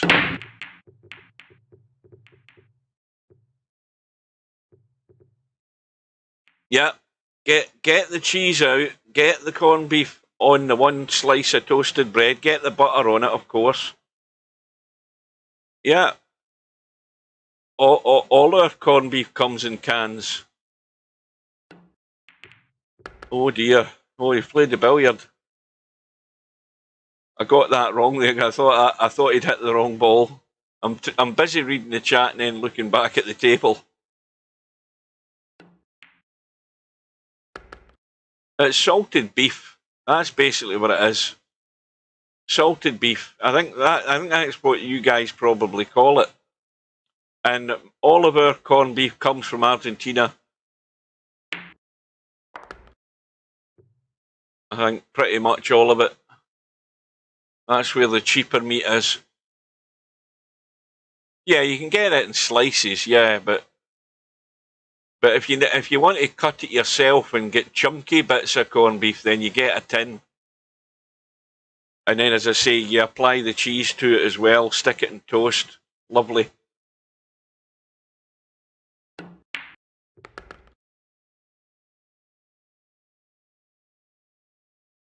Now that reminds me, I've got about I think I've got 2 slices of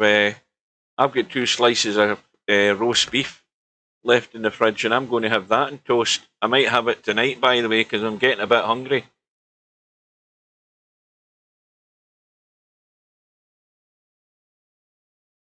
So Larry 4-1 down, battling to survive, in fact battling to get to the hot seat match. Aye, it's processed, of course it is. Well, put it this way, it's the now, was that a legal shot? It's the ideal unhealthy product for a Scotsman's diet.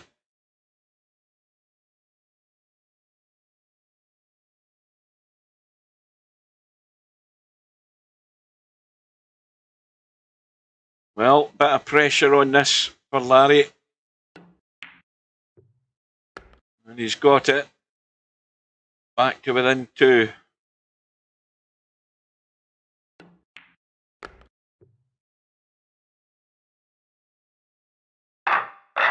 Oh, chip butties. Oh, chip butties with salt and vinegar on them. Oh, God. That's to die for. Or as you guys call in the States, French fries on a bun. Oh, lovely. Now you're talking. That's my kind of food. Now you are talking. In fact, chip butties on top of corned beef. That sounds even better. Well, this is a shot for Larry. He's got loads of open landscape here to get to this 5 ball. And that needs to not be straight. Or if it is straight, he can just kill it and play the 6 into the bottom corner. That's what he'll do. He won't do anything fancy. He'll just stop this. Well, I think he's going to stop it. Yeah. He could have done with stopping it a bit better than that, though, because now... Let me have a look. Yeah, well, he's fine. It sounds gross here, Pig, but I'm telling you. I am telling you, you would love it. Oh, yes.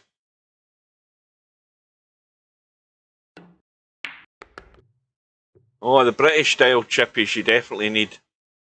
Oh, yeah.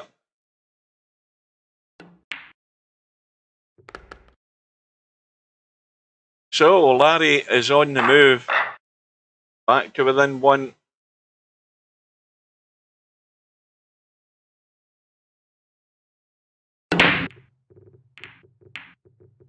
Oh, well, I think Larry's dry again and he almost scratched.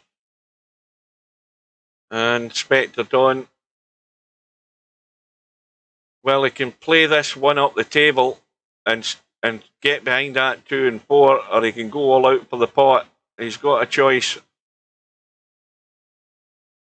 Corned beef and cheese, Cobra. Have you tried it?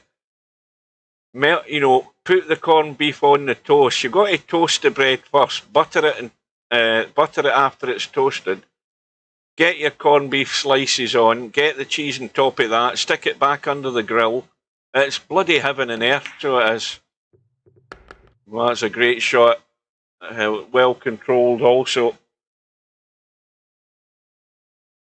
Now, is he just going to stop in the gap? Or is he going to play it safe? In fact, he's rolling through. Oh, on to Cobra. Listen, you'll be trying it tomorrow. Believe me. Yes, you will. You're a fool if you don't. You've got to try it.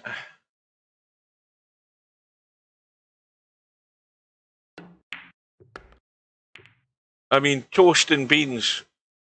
And that's another thing I had the other day. I had toast and beans, a big tin of beans, 2 slices of toast under the grill. Get the butter on that. Couple of dashes of Tabasco sauce in the beans. And then when you've got your beans spread over your toast, I cut the bread into halves. Have the beans all over the toast. While you're washing your pot for the beans, you have the grated cheese on top of your beans. Have the oven up high. Fire your plate in the oven with the beans and toast and the cheese on top of that, and let the cheese melt while you're washing your pot. I had that the other day. That was lovely as well. And a wee bit of Tabasco just to give the beans a little kick. Beautiful.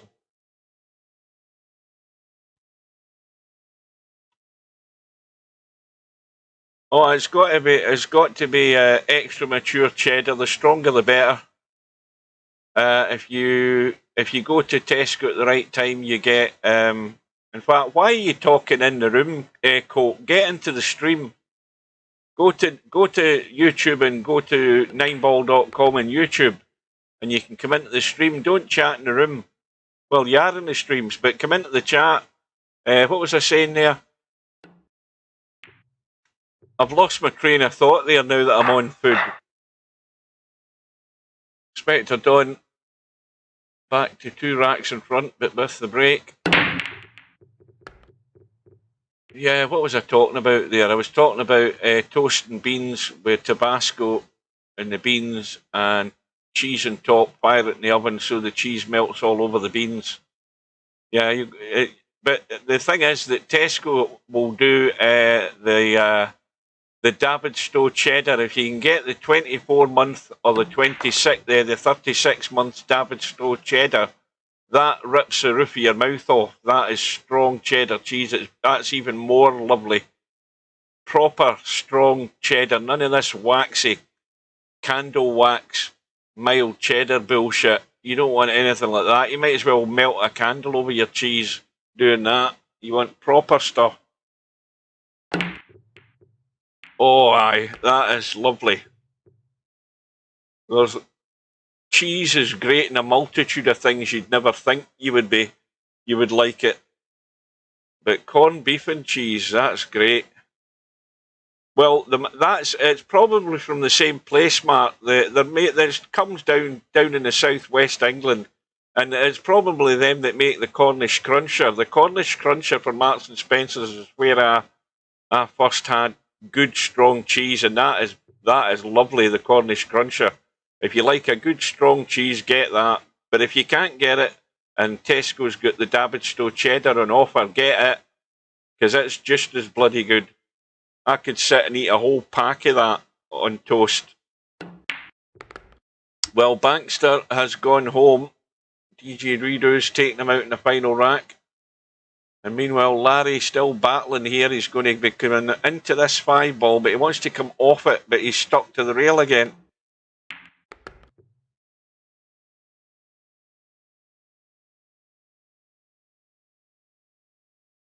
Pilgrims, that's crap, Cobra. That's not proper.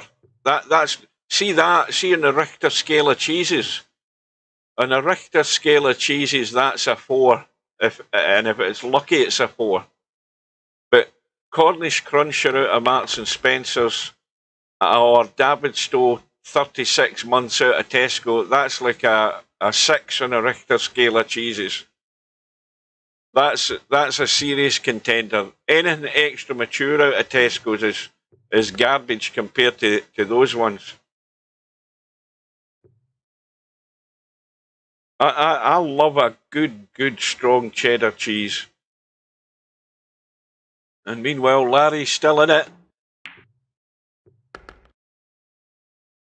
Is that'll be Colt that's in the chat now? Yeah, don't go into the room and start chatting when the guys are playing. Just come into the stream. And Larry's got the brake working now. Now, has he got a shot? Now, well, that bump with the 8-ball will do him a big favour. And he's good to go here. Cathedral City wouldn't touch it with a barge pole. Those cheeses are they sell by the barrel load, but they've not got the kick in them. Take my word for it, they don't have the kick in them that you want if you like a strong cheese. Oh, Larry, what have you done here? What have you done? Well, it's bailout time. The problem with the jump is, if he comes into the table, he ain't going to be seeing any of this 4-ball. Oh, hang on a minute, though. Hang on a minute. He's going to have to use the rail. He's going to have to use the rail. So, catch the rail, catch the 4. If you catch it the wrong way, you'll just push it into the long rail. He's played it perfect. Now it needs to spin. And that's not bad either. Yeah, they were doing a deal on the Davidstow cheddar at Christmas time in Tesco there. They still sell it at the deli counter, the Davidstow, but there's only the small pack they do. But I'll tell you, if you've never tried it, buy a pack of it and try it on toasted cheese. It's, oh God, that tears the inside of your mouth. The roof of your mouth gets ripped off. It rips a layer of skin off it, but it's worth the suffer. It's beautiful.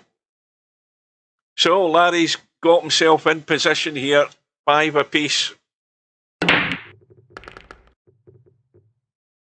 And again, Larry's brake's working. He's got a ball, and he could have finished worse on this 1-ball. It's still a blind pocket cut. But he's got it. Now, I don't know. He's going to come off it because he couldn't hit that plain ball. He was going to be running into the 3.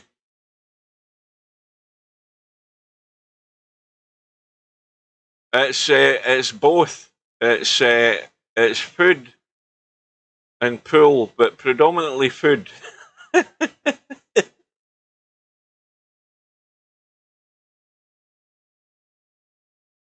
Oh, you can't beat a good cheese, though.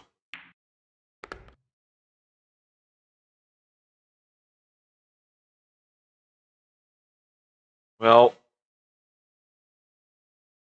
this isn't exactly perfect.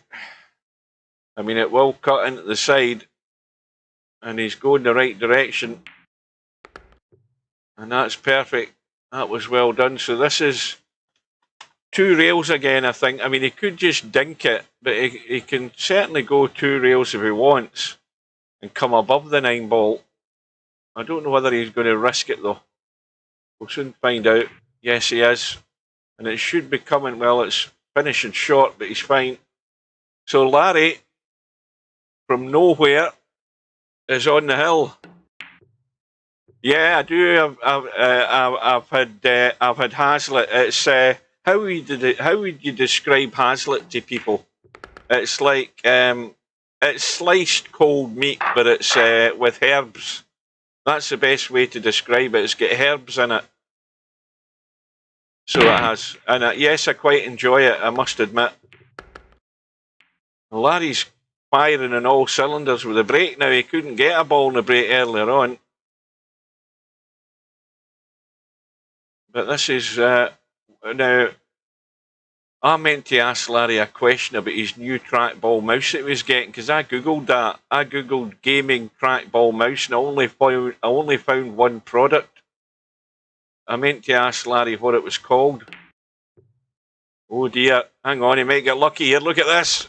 Look at this. The old Larry fluke. That's the old stub shot. Little glance off the 6 ball into the side. Well, if you're going to get out of jail, you've just done it right there, Larry. And he's going to be up top on the 6 ball. And he's going to be home and dry unless a complete disaster happens here. Well, what was he? Was he 5-2 down? He was something like that. I think he was 5-2 down.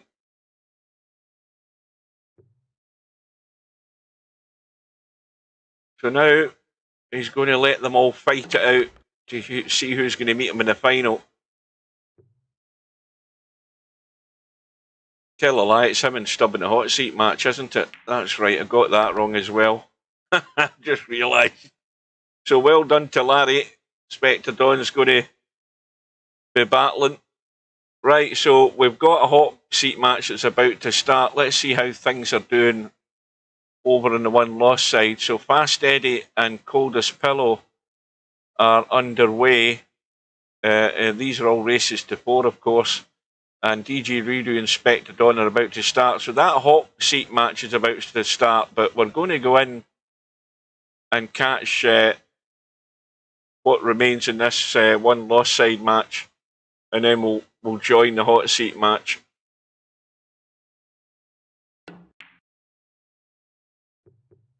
Coldest Pillow, of course, one of my teammates in the 9-ball league. And this is a scratch match as well.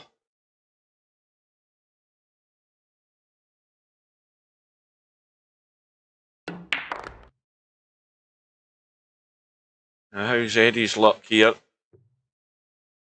Well, it's a perfect angle to stud this up table and just drop back onto the 3. He's got no problem with position. He's got to cross the eye line.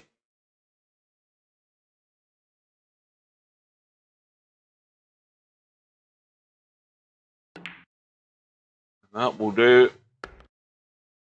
That won't do, though.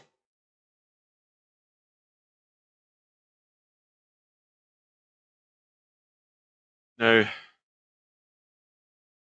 he can cut this in, and he's going to be running loose, but I think he's ducking for cover here. Is he?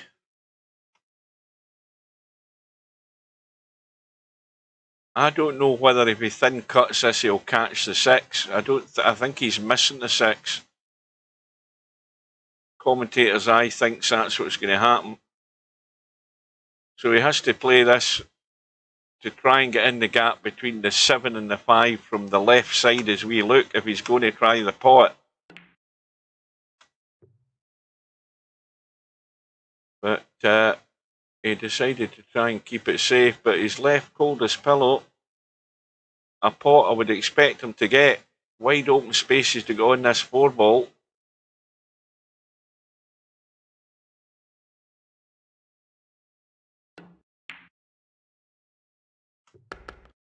Doesn't want to be on top of the 9. Now, how do you look at this shot? Let's see. Come across the top of the 8.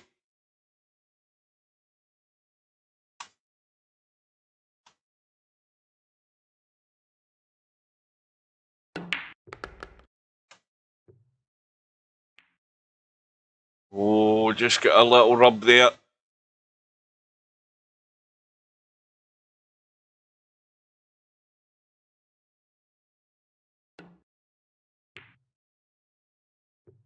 Oh, it just held the edge of the pocket there and dropped in.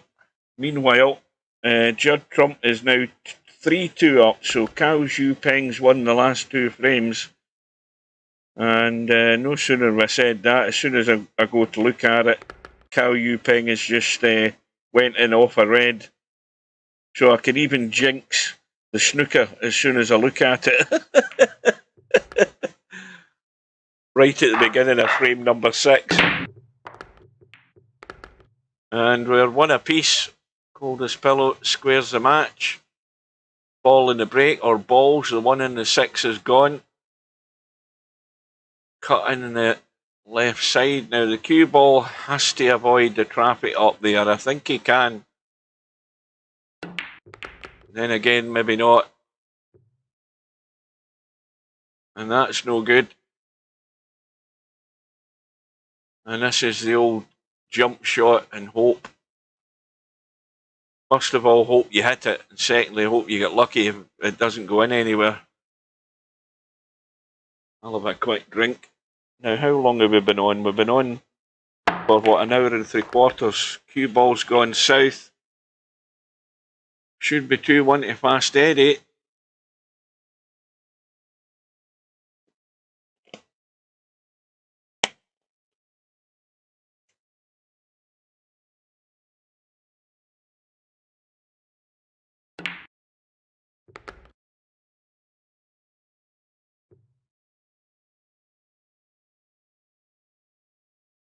Now, if this was me, I'd be trying to come up the table. I would be stunning this in to come up the table, so I'm rolling the 5 into the side and rolling through for the 7. This just gives you more to do here. Especially when you're stunning this in. If you don't get that line and you're doing it at pace, you can leave them over the pocket.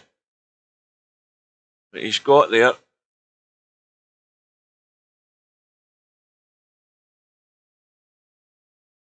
In fact, those 2 slices of roast beef I was talking about earlier, when this Friday night 9-ball's fit, that's not gone in. That isn't gone in. And coldest pillow handed a lifeline he wasn't expecting.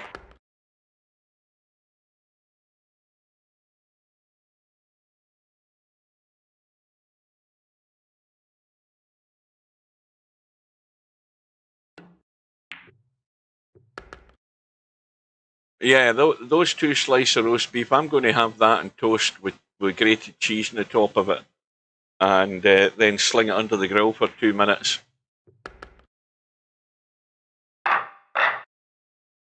You remember we used to have an Arby's in Glasgow many years ago.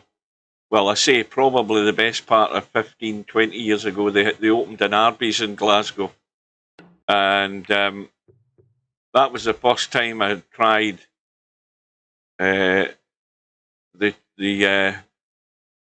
cheese buns that they did. You know, they put piles of not cheese, piles of beef onto a bun, and that's where that was the first time I had the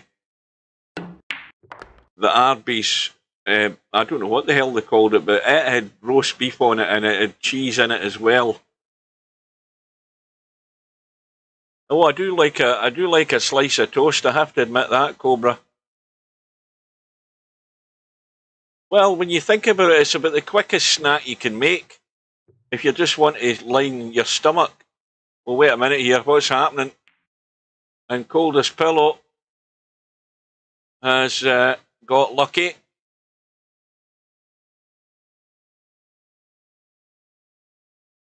Little Bit of Toast. Remember that song in the charts? I don't know who sung it, but that was a song in the charts many moons ago. Little Bit of Toast.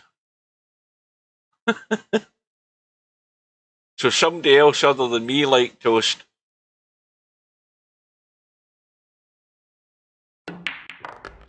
Oh, Fast Eddie's getting in a hurry. I'll tell you something, he's going to have to dig out a classic shot here in this 8-ball, because this is nailed to the rail.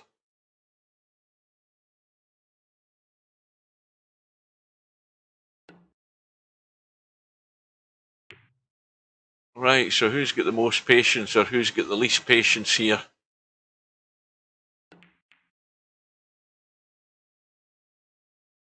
Right, while they're tip-tapping here, a quick look at how things are going in the hot seat match. Well, Stubbs up 1-0 at the moment. It shouldn't be long before we're in there. Was that the name of the group? Street Band? Never heard of them. That's probably why we've never heard of them. One-hit wonders and never seen of again. Bit like Joe Dolce. What's the matter, you? Hey, got no respect. What do you think you do? Da da da da da da. It's a nice place, or whatever it is. Shut up in your face. There's a classic hit.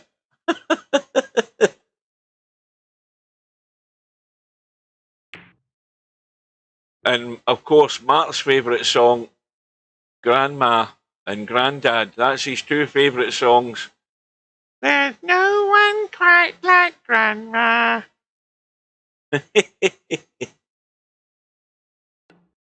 The St. Winifred School Choir, that was, Mark. Remember them?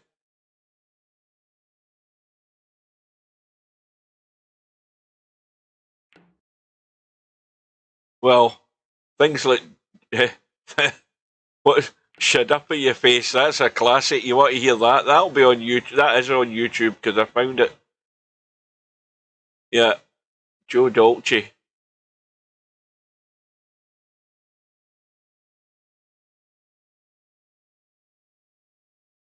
Well, we're still at it here. Who's going to be brave?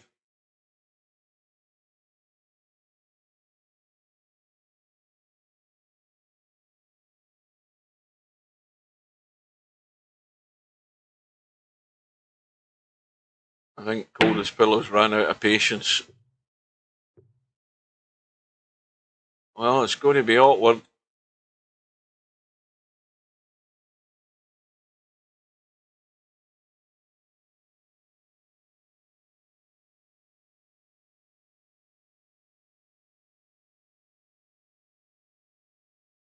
Well, they're still in the early stages of this frame number 6. And the Reds are a proper mess, so they are. Well, that was a good shot from Eddie.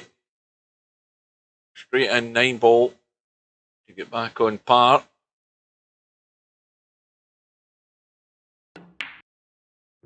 Oh dear, commentator's curse. Straight in 9-ball.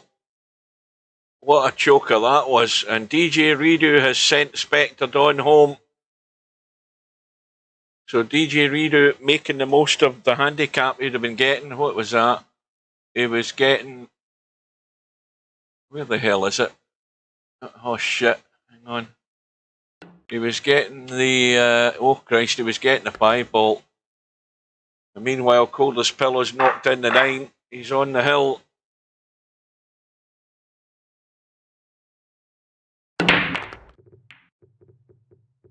Coldest Pillows got at least one, if not 2 balls in the break. Might have a shot in the 1. Oh, it's tight from that end. Yeah, I think he can get there. Oh, hang on a minute though. Is he getting there on this side? No, he isn't. He's hooked.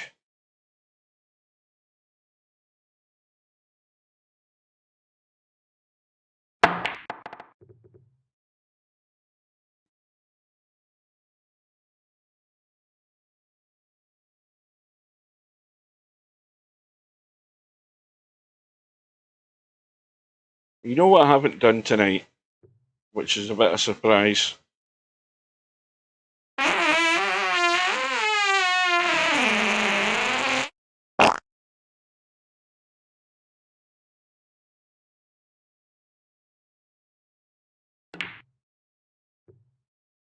Better out than in. Well, CP has left the 2 ball up. Past Eddie's just checking the cue ball to stop it leaking away. And, well, it's fairly obvious the pattern here. Try and get reasonably straight on this 6 ball and just roll through. But you could also stay in the gap. He might be taking a risk rolling through, because you've got to be brave enough to roll through far enough. But if you get it wrong, you end up rolling through too far. But that's perfect.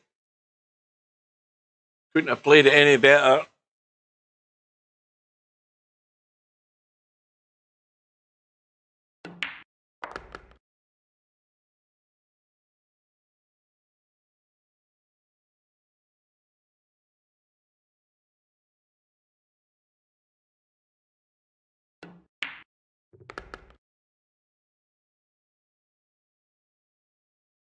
So Eddie breaking to survive in the tournament.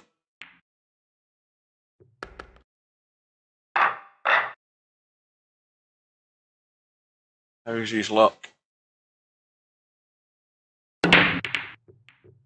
Well, 9 balls get in, it will come back up. And if that 5 ball gets out of the way, well, it has done. I don't know that he's going to have much joy with the 2 ball. Let's have a look. Well, the 2 ball doesn't go past the 4, so the combo isn't on. That 4 ball is in the way. It's the other side of the 2, just on the curve. But he can certainly put Coldest Pillow in trouble here. He should have him locked up. But Fast Eddie's in a rush of blood. Decided to have a blast and try and create miracles. And he's going to be in trouble himself in a minute. He's going to pay the price. Or he should do, but that wasn't very well played. Touch like a sledgehammer, Coldest Pillow.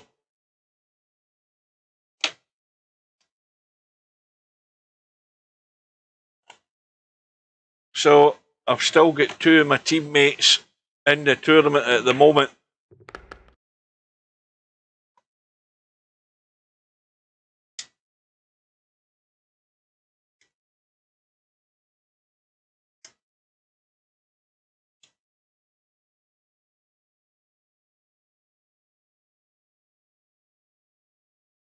See what he's up to here.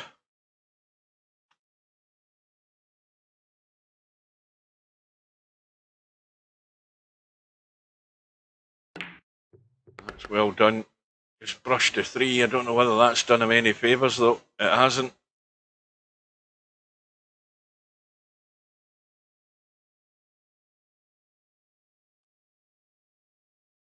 So the kick's easy enough. It's whether this 3 ball runs into the 7 that's going to count, because if you can get a good distance between the 2 of them, that's still better than nothing. The 4 ball's not going to be easy to get to. Well, if it bounces, well, it hasn't bounced far enough, but it was a good effort. So, Coldest Pillow pots the 3. That 4 will go. Can he get across though?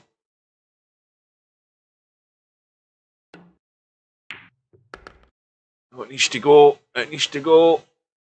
And that's not bad. I mean, it's better than no shot at all. And the 5's in the wide open spaces down table.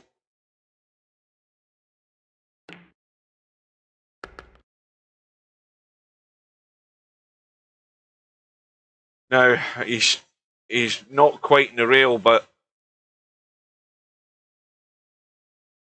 you know, if you're going forward off this, you're not going to be really great in the 6. He's got to dig in to get back.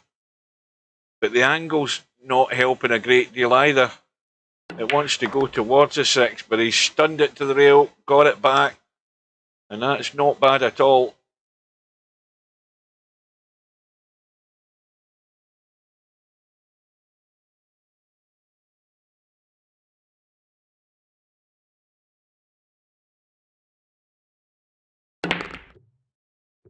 Oh, he's hit the 7. He's going to come up smelling the roses here.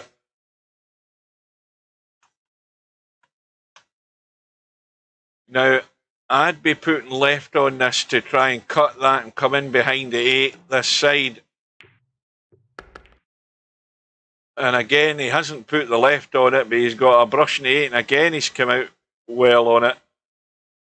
Now, up top, this side for the 9.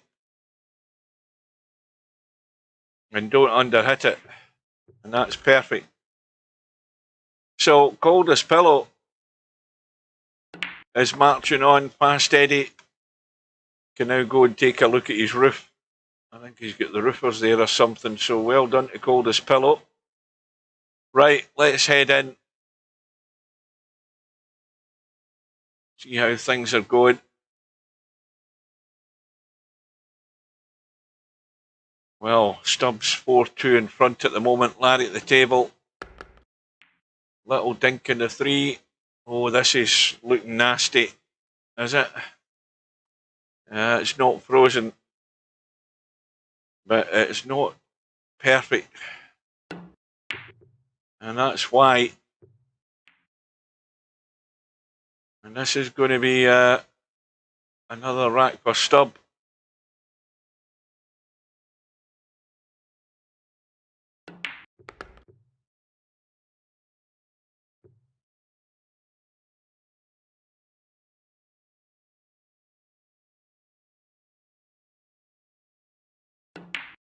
Who won it last week? Does anybody remember?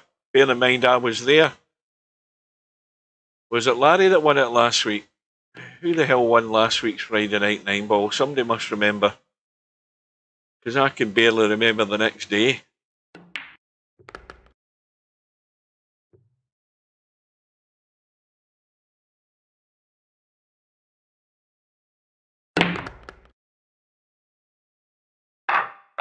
Well, Larry was in the same position against Spectre Dawn last match, so he ain't out of it yet. I think Stubbs come up dry there. Was it you that won it?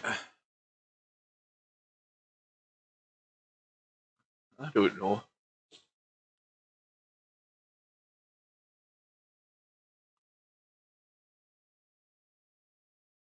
I can't. Honestly, I think it might have been Larry won it last week.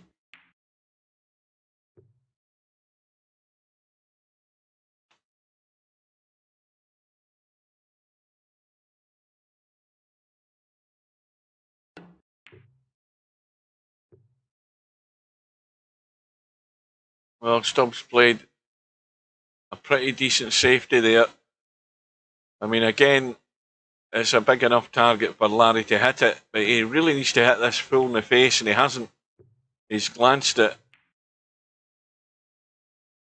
And Stubb could use this 8 ball just to stop the cue ball. And now,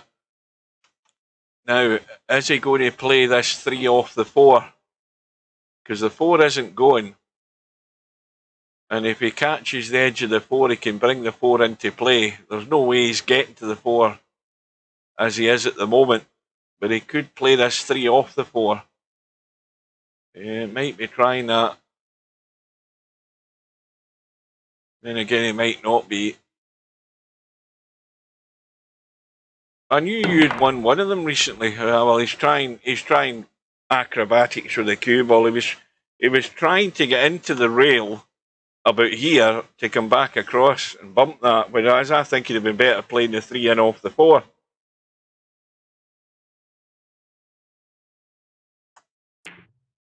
So dead set combo for Larry.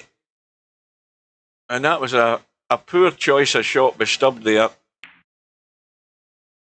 He should have taken a liberty there and used that 4-ball. Fair enough, he still had to play it right, but I think my idea was far better than his. And Larry's got himself a wee bit tricky here. These are never gimmies. And now he's going to have to play the cut. Now, problem with the cut is obviously where the cue ball's going. Now, he's got to hold it, and he's held the pace off it, and now he's perfect. He'll be back to within 2.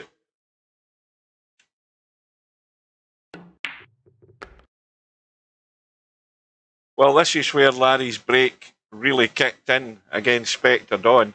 He couldn't stop potting balls in the break, so if he wants to keep this run up, he wants the same thing to be happening right now. Because I think from roughly from 5-2 down, I don't think Spectre Dawn had a sniff after that. And Larry's had a ball. And he's good in the 1. 2-ball has gone. He'll be good in the 3 and 4. We can see where the issue is. Now he's either going to leave the bank on the 5, or he's going to try and maybe somehow bump over to that 8-ball, get a bump in the 8-ball off this 7, because that 8-ball's a good one to hold the cue ball just in a line for that 5-6 combo. So Larry's got to be thinking about either leaving himself on the 7 this side. Now, what the hell am I talking about? That's perfect. My brain's gone to pot. What time is it? It's after 9. The brain has gone downhill rapidly here. I don't know why I was talking about the 7-ball.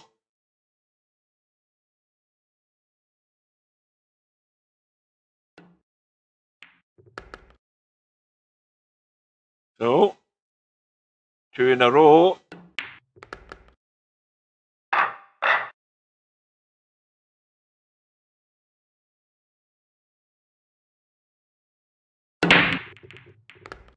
Ball again. 9-ball this time, I think. 1 ball into the side. 2-7 combo. 3-ball in the wide open space up top. 4-ball down here. 5 and 6 to follow. Larry should be out again.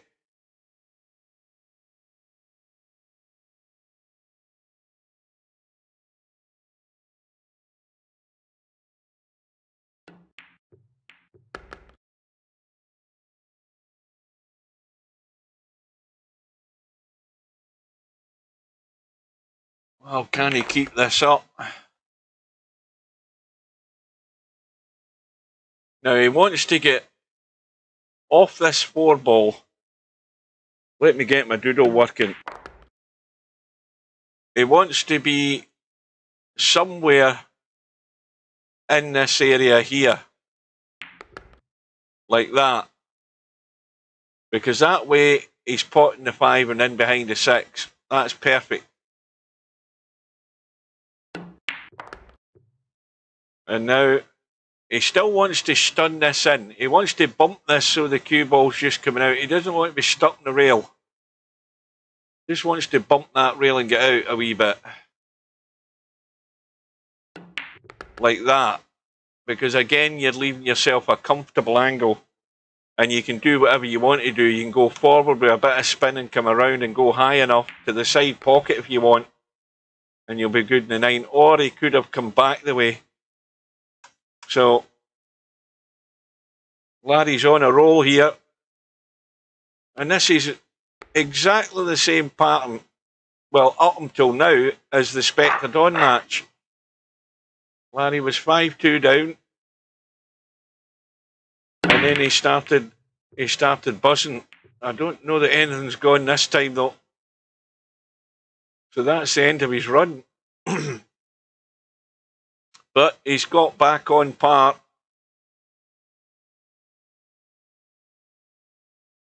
But Stubb can get good in this too. And that's not perfect, far from it, but he can stun in the gap between the 5 and 8, and he can get the spin working. He's got to dig right into this cue ball, but he doesn't want to hit any of these. He wants to get through the gap, go to that long rail and spin back, and that's perfect as long as he doesn't scratch like this. It's gone south. Well, there you go, Larry. Handed on a plate for you. That was the only danger with that shot, was overhitting it and doing that, but that was the right shot to play, and the only way you were going to get good on the 3. So Stubb was a wee bit unlucky, but you know, you've got to take that risk. He just overhit it. And Larry now, nice little angle in the 4, just got to spin over. I mean, he might want to, I don't know whether he wants to check that a wee bit. He's got to watch the side pocket.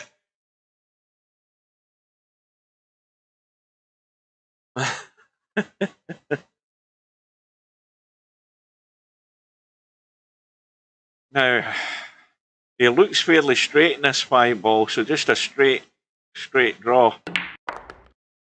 Little stun draw though. Little stun draw, too close to the rail for comfort, and he's going to have to pinch a wee bit here. He's pinching a wee bit in this 6 ball.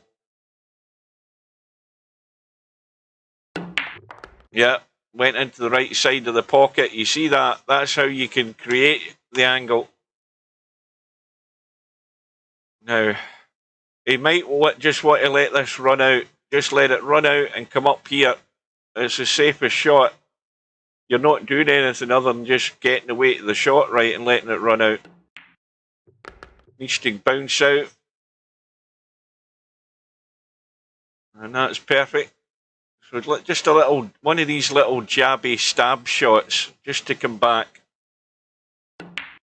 Best way to describe it. So Stubbs' scratch has rewarded Larry not only with the opportunity on the hill, but breaking for the match. And he's got a ball again, and he's going to have the one in the side. And the table's absolutely wide open, and that'll be bullshit from Stubb. I just knew it. I just knew it.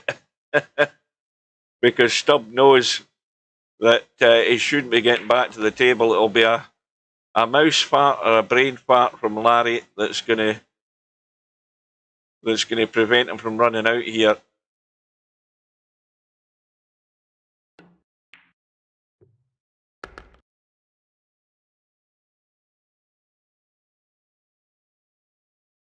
Now, it's all about the angle on the 4.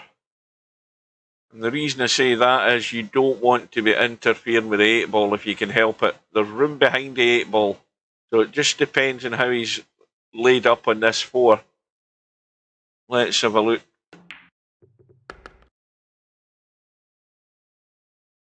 Now, what he can do is he can go forward and come back for the 6 if he wants. He could stun this in. It's a bit straight though, but he can stun it in. But probably, well, he's trying to draw back and miss the 6. Yeah, he's done that. And now he's just got a wee bit more work to do with the cue ball because he hasn't got perfect on the 6. Cue ball wants to leak that way. And he's checked it up big time. Loads of left English on it. As soon as it hit the rail, it wants to come back on itself. And that straightens it up. So now the crucial one. Where you don't want to do is overhit it and finish here. And we've seen it 100 times. The target area is coming up this side to about there. Somewhere near the donut. And he's left it way, way short. So the bank looks good. The cut, bit more of a test.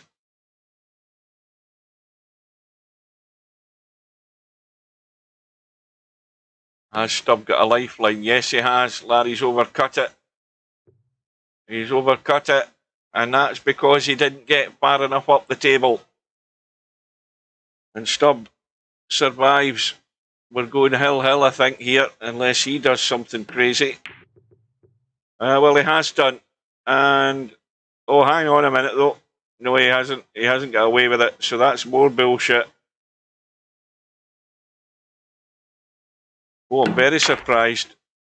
What the hell's Larry up to here? What the hell is this? And that's why it's so difficult when balls are in the pocket. You know, you think it's easy. You think it's easy because it's in the pocket, but see, trying to control the cue ball, now that's a good recovery. And Stubbs' mistake gets punished, and Larry is through to the final. So now we're going to have a bit of a bloodbath on this one-loss side.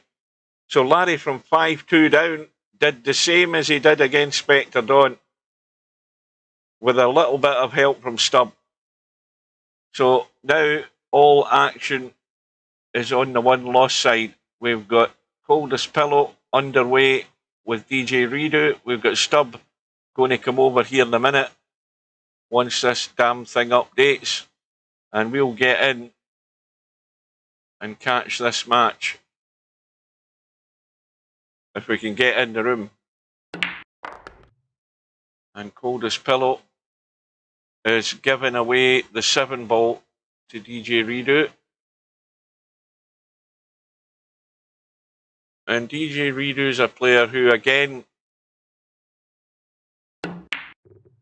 oh dear, and the stun again, the stun in the 3-ball. As soon as you stun them with pace and you don't have the line, they hit the jaw, they don't go. DJ Redo is well capable of taking big advantage of this 7-ball, but he's gone straight into the pocket and giving it right back to Coldest Pillow. Now, how tight's the 5-ball? It's not frozen.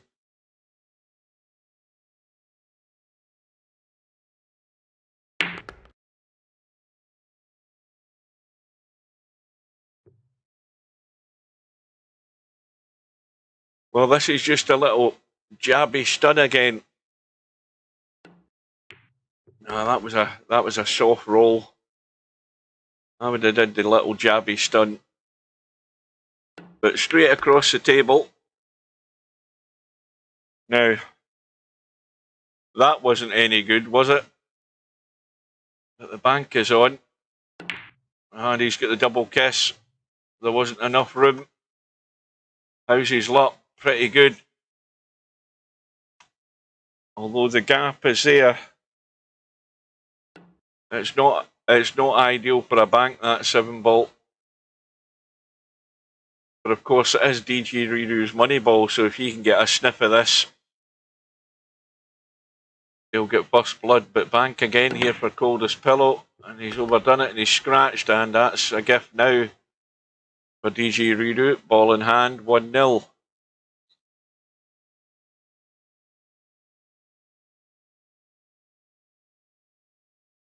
Oh, welcome to Fast Eddie. Well, Larry's in the final, and these two are battling out to see who plays Stubb in the semi-final. And the tournament's been on for 2 hours 20 minutes.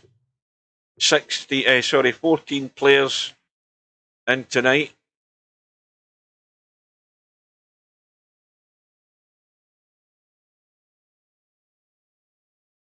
Well, Larry's a foreign player tonight. He's made it hard for himself, but his break has been working at the right time. Unfortunately, what he doesn't want it to be doing is working when he's 5-2 down. But he's had to do it twice.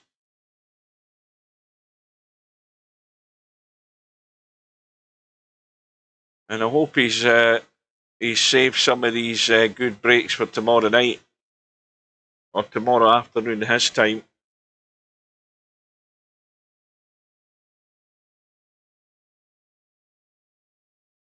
That 9-ball's a bit in the way there. Yeah. DJ Redo, I think, understood that he was going to be going near the 9, so he's had a blast to try and avoid it.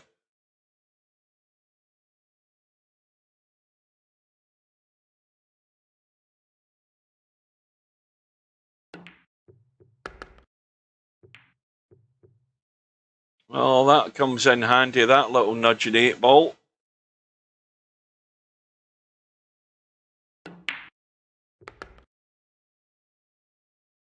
Now, has he got the angle?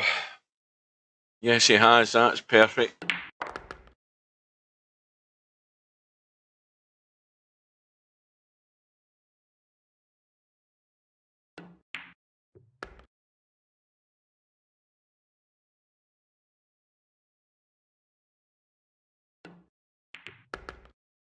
Well, the double kiss off the 9 ball comes in handy as well.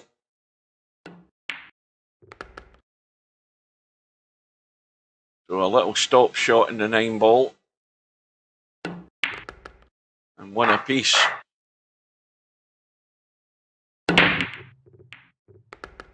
Seven ball right side pocket. And cue balls stone dead on the one into the side.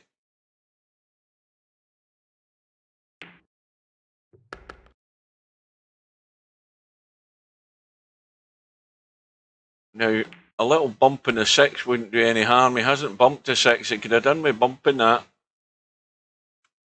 Now it becomes a wee bit fiddly because the four's obviously not got a pocket that side of the table.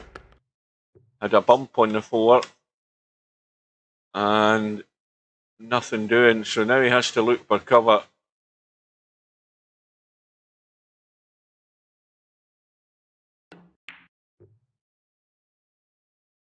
That needs to bounce and spin, but it hasn't. Now DJ Rudu will have a blast at the cut, I would think. He might even play the bank, because the bank looks good. He sort of played a 2-in-1 shot there, had a go at the bank, pocket weight, and he might well have got a good result. Let's have a look. Yes, he has. Now this is a tight gap to try and spin in between the 6 and 5.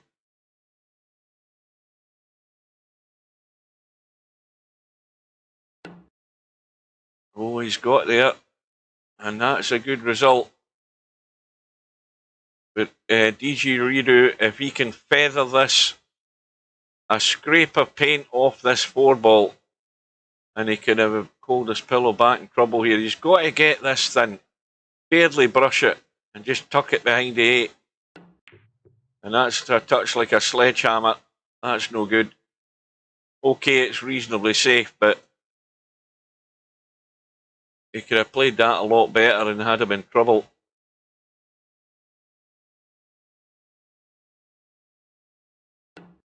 So bank the 4 up the table. Use those 3 balls as cover. Hasn't got the cover, but again, the distance and the limited availability on the 4 ball is making this difficult. But that's not going to be much good unless he keeps rolling, and I think it has done. So Coldest Pillow can try the jump cue. Let's see if he's on form with the jump. Now he's got the hit, now he needs a roll. Now where's this 4 ball gone? Hang on a minute, it's not done yet. Oh!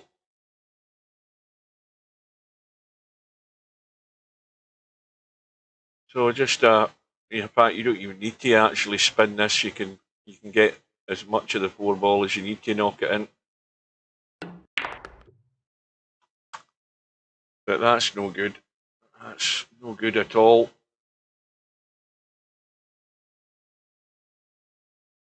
Making it difficult for himself here.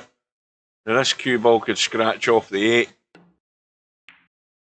See how it's gone straight into the 8 ball, but he's played it dead weight for a safety. And no harm in that.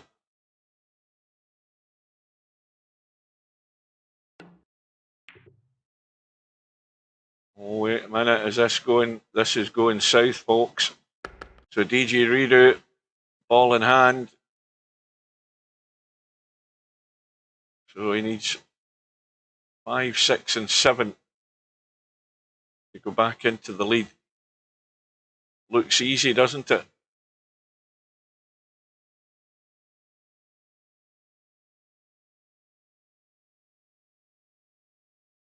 Well, if you don't get the first part right, suddenly the second part's not quite as simple. So this is just a straight stun and hold the cue ball for the 7 into the same pocket. Nice little stun, nip across to the left.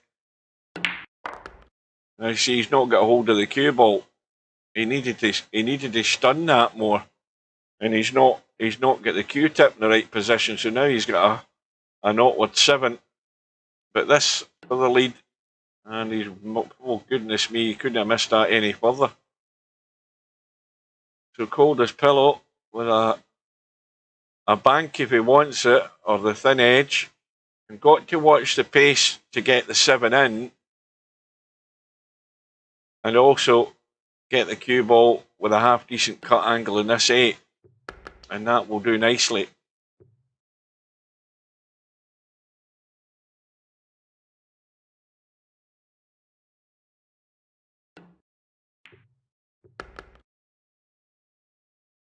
So DJ Rudo had his chance, but because he didn't play the stun correctly, he didn't hold the cue ball enough, therefore leaving himself into that 50-yard line awkward angle. The blind pocket cut, and a lot of players get caught out with it. And cold as pillow is knocking balls in, including the cue ball. So straight off the bat, DJ Rudo has ball in hand, and he's going to play the 3-ball combo here to try and tidy things up here. He's got to watch where the 1 ball's ended up going though. And now he can play the billiard. The billiard's easy enough onto the 7, but how lucky is he going to be on this 1 ball? Well, he's got it. I forgot about the handicap again. I forgot the 7 ball was his money ball. So 2 apiece.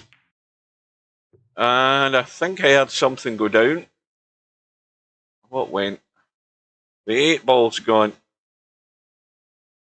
Now, if he fancies it, he can have a thin cut at this 1 and cut it in past the 3, but he didn't do it. Now he needs to get lucky. And he hasn't. 2 ball doesn't go past the 6.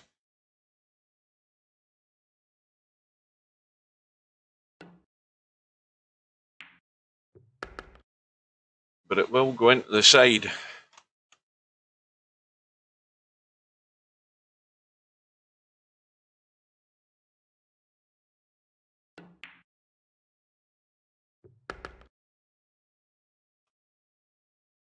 Four ball doesn't go past the 9.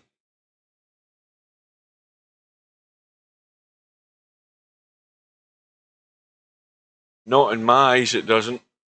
There's no way that's going past. You're never going to get good enough to play that past the 9. So he's lining it up for the 4-9 combo. Looks pretty good from here. And well played.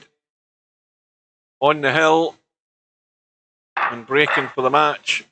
And another ball's gone in. Certainly 1 has gone in. And well, a thin cut in the 1. And more than likely a show. That's not what you want to do. Well,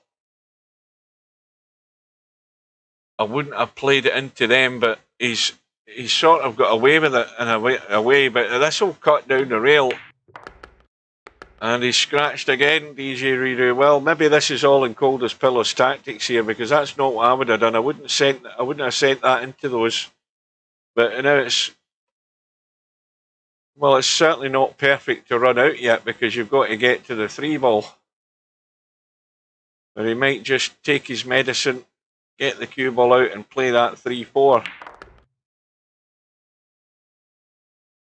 Could have done we go to another 3-4 inches into the table. This is a bit tricky now. But he's maybe just trying to duck for cover here. Yeah. And that will do.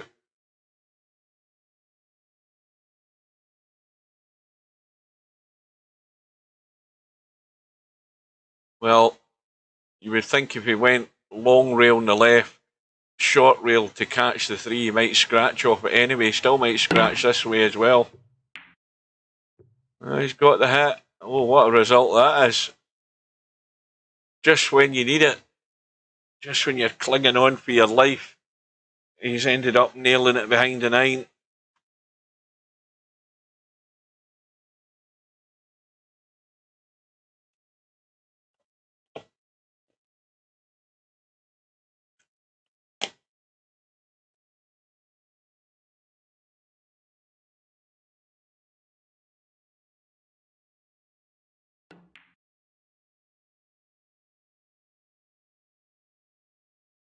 Well, Coldest Pillow decided to play the deliberate foul. And that's not bad, although with ball in hand on the 3 ball, he should be running through and catching this 4 and opening it up. Well, that'll do. I mean, it wasn't a bad idea, but with ball in hand and where the 3 ball was, DJ Riru was always going to get a hit on the 4 and 5. It was just a question of whether he still had a shot, and he's got the shot. And this should be going hill, because all he needs now is that 5 and the 7.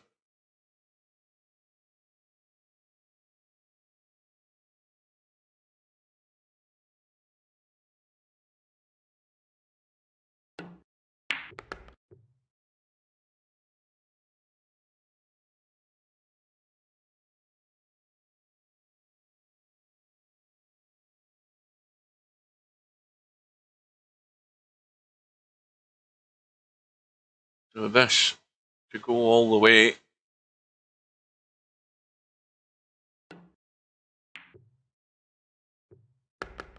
And here we go. Breaking for the match.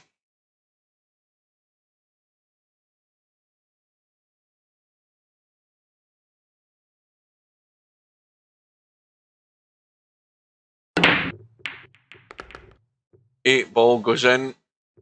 Cue ball comes back into play. 1 ball is on. 2 ball goes past the 5, I think. Oh, maybe not that way when you look at it. Oh, that's too tight. That's way too tight. It ain't going past that. So you've got to come up with something as an alternative. Might be a bit of a lifeline for Coldest Pillow, that. Another fraction out into the table, that 2 ball would go, but it certainly doesn't go. And don't tell me he's left a combo. Well, it isn't set, but you've got to cut that right across the 5 to get the line to cut that 5 in using the 2.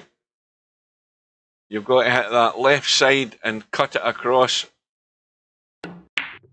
And that's what he didn't get. He didn't get it enough. He had to cut it a lot more. It was close, but you could cut it across that 5 to make the...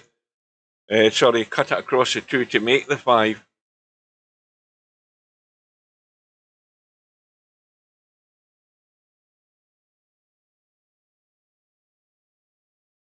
Now, don't tell me, has he got cover behind the 3?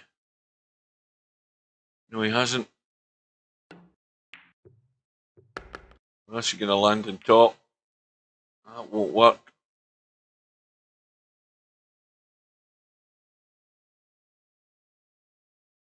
So right now this match could go either way.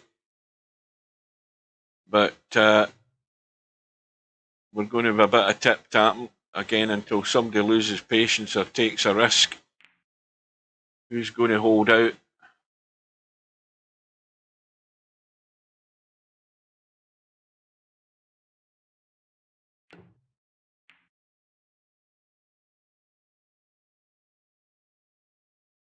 These three balls in this bottom left-hand corner are crying out to be hidden behind, but at the moment there's no great opportunity for doing that, or trying to get there. Well, that'll work. That certainly gives Cold as Pillow something to think about. And watch the cue ball. It's going. It's gone. And so DJ Reader with ball in hand. The 3, the 4, not a problem. The 5, it all depends on the angle he has in the 5 as to whether it's going to be easy to get to the 6. And also, of course, get yourself out for that 7. So they're all there. It's just a question of whether he can get there.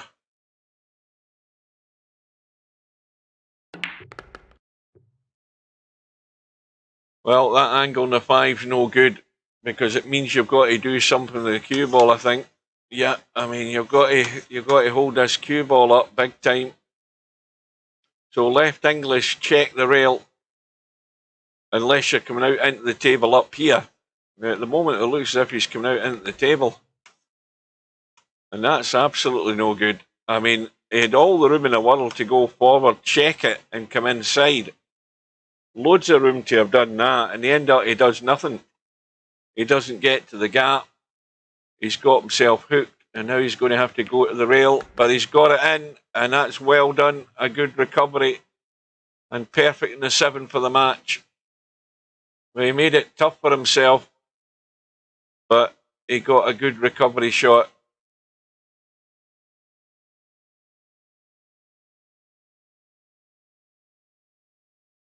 He's taking too long over this 7 ball, by the way. And it goes. So DJ Riru takes out Cold as Pillow. And he is now moving on with a hefty handicap as well to play Spectre Dawn in the semi-final. Not Spectre Dawn, Stubb. Why did I say Spectre Dawn? Because I'm so bloody well used to saying Spectre Dawn. So Stubb's lying in wait. So Cold as Pillow's had a good run again. The main objective in these tournaments is to come out with more V dollars than you had before you went in it. And that's what he's done. So he's made a profit. And that's always a good goal to set yourself. Okay, you want to win it, but if you don't win it, you want to go deep in it so that you're making a profit. And Cold as Pillow's done that. Can't complain. Right, so DJ Riru up against Stubb, race to 4, so Stubb's sphincter will be tightening up here because DJ Riru's getting that 5 ball, extremely dangerous 5 ball. So DJ Riru also won the lag. And what's went? The 6 ball's gone. Not a great shot in the 1. Okay, he can cut it into the side. But he's heading into the 7 and the 4. But that is a great shot. He's bumped to 3. He's finished again in no man's land in the 2, which is a thin cut into the side. He's got that, and he's gone far enough over on the short side for the cut on the 3. 4 ball up table only goes into 1 pocket.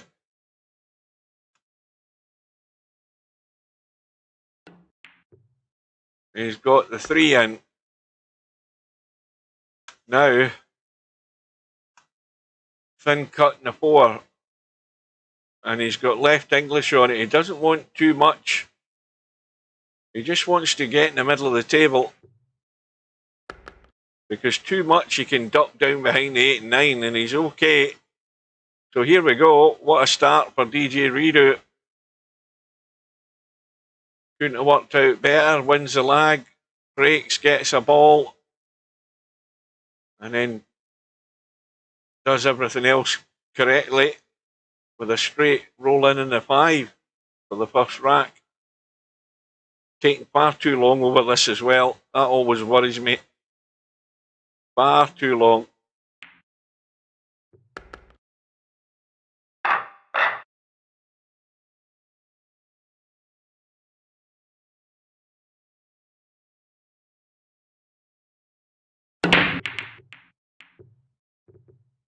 Oh well, your jump shots are better than mine. That's all you need to concern yourself about. I mean, mine.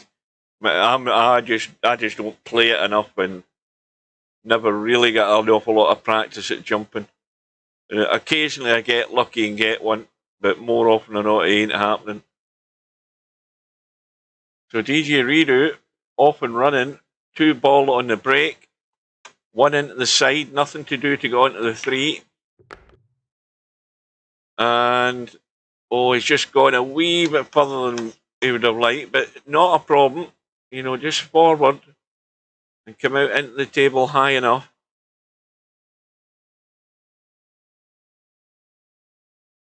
No, I'm not going to do anything. I'm not going to spend any time. I'll be watching the snooker in the afternoon anyway.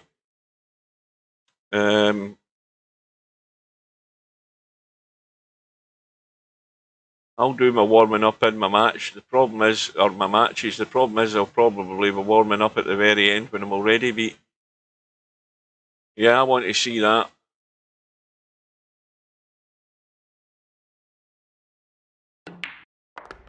Oh, this is good. This is very good. 2-0. Well, Stubbs not had a sniff yet because everything has worked perfect so far for DJ Redo. 1 the lag and 2 breaking runs to the 5 ball. And there's that pattern with the 3 balls. Well, the first mistake has happened. DJ Redo's scratched, but there's the pattern. And it's not, there's the 2 balls plus there's the 1 slightly isolated. So it's still there. And that's the first time tonight we've seen it though. Although it might have had a number of other matches, it might have happened. So the 5 balls going down, which of course is DJ Redo's money ball. Let's come back up. Stubbs get ball in hand, but he's going to try and run into these and still be on the 2 here. That's what he's doing. I'll be surprised if he doesn't put it that way. He doesn't want to smash into them. He wants to hit them, just to bump them like that. I mean, it's a lot better than what it was 30 seconds ago. And that was the right shot. Because that gave him the best chance of still having a shot in the 2. And he didn't need to blast it.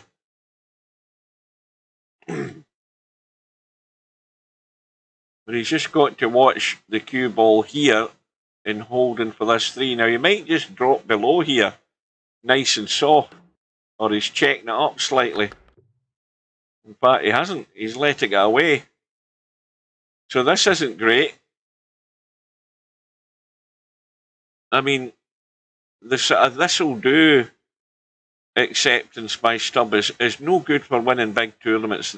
You know, the this will do shot, because it just means you got a lot more to do for the next shot.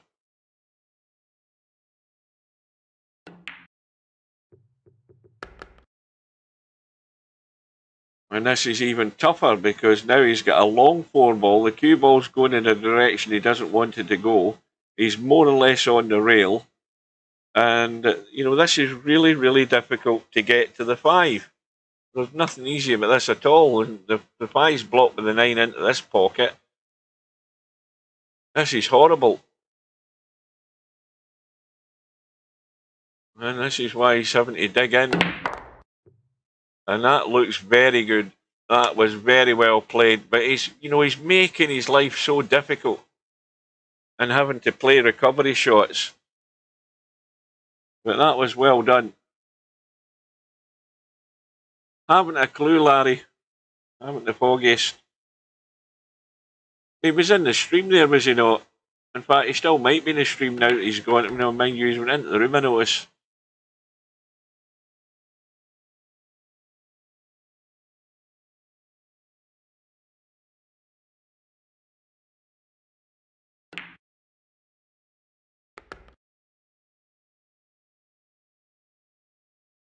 Well, Stubb, given the opportunity, he seized it, but it wasn't what you would say a standard run out. He left himself a lot of work to do.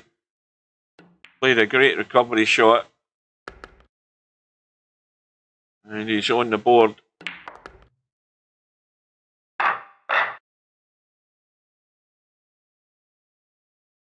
But Stubb cannot afford any mistakes. Now, did he get a ball there? Did something go? I'm trying to count them, but I can't count. Yeah, the 2 balls gone, and he's on the 1. And again, straight away, he's got a little tricky one. I mean, the room's there on the right-hand side, so he's going to leave the cut into the top right. And if he drags the pace off this and controls it, he'll have the 4 into the same pocket. I mean, I would assume that's where he wants to go, but you never know with Stubb.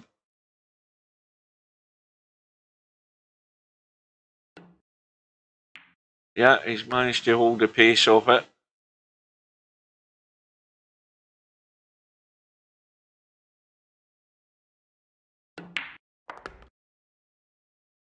Anything but straight in a 5. He's got a slight angle, so it's going to be a long 6.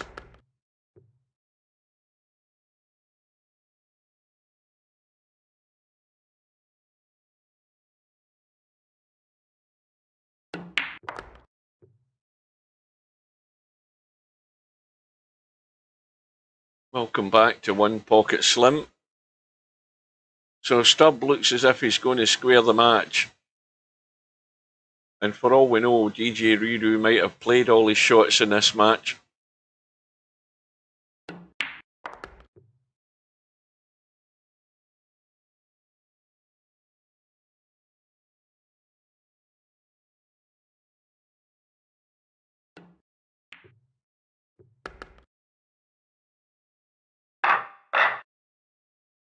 So rack number 5.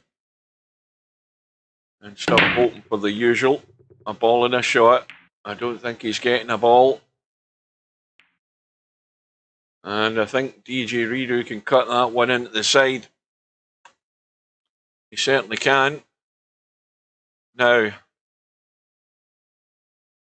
you want to try and cut this and just get a bump on that 6 ball? Can he get a hold of this cue ball a wee bit off that 1? I don't know.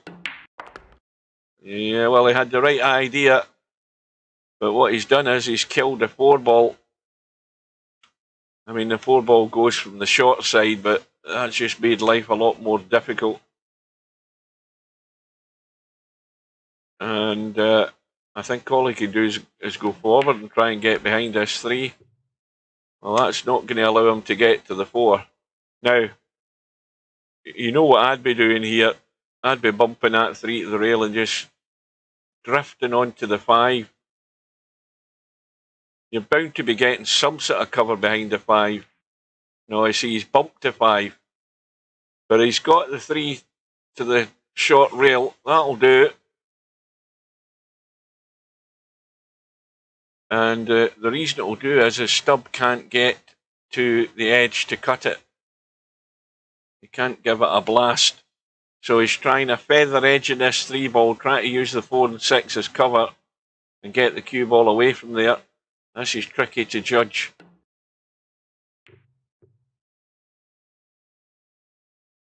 And he's not really played it very well. Okay, it's safe. And same problem for DJ Ridu. Got to get it wafer thin. And got to take all the edges out of that 3, and that's what he's done. And we know what Stubb's going to be doing here. Boom, bang, a bang. To kick this 3 ball in. And he's had a bang. He's fluked to 4, would you believe it? And the 3 balls in play. Well, you can't win against that. You cannot win against luck and jamminess. Nothing you can do about it.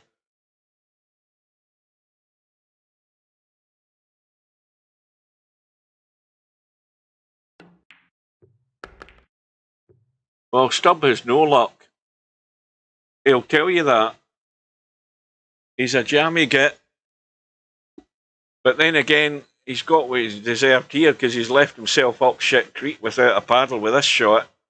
He's right on top of the 8 ball. This will be a cracking shot, not only to pot this 6, but to avoid... I don't know what... I mean, he's got to be bumping something here, is he not? This is really tough.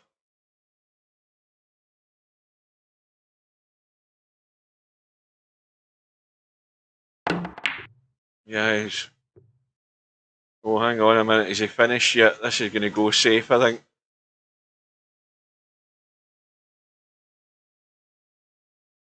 Well, little feather in the 6. You don't want to be going this side of the side. You just want to dab the 6 and send it along the rail.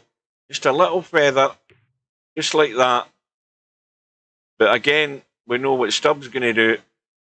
Although he might try and play this more controlled, he could try and come down and just bump the 6 and push it through the gap. And if he does that, he's got a fair chance of leaving the cue ball there. That's what he's trying. And that's a good effort. I mean, that's where he's using his head. He hasn't got away with it, though. And DJ Redo is just looking to see the 7's fine down this way, because he's just going to try and dink this in. I mean, you can use the jaw. There's no problem potting the 6.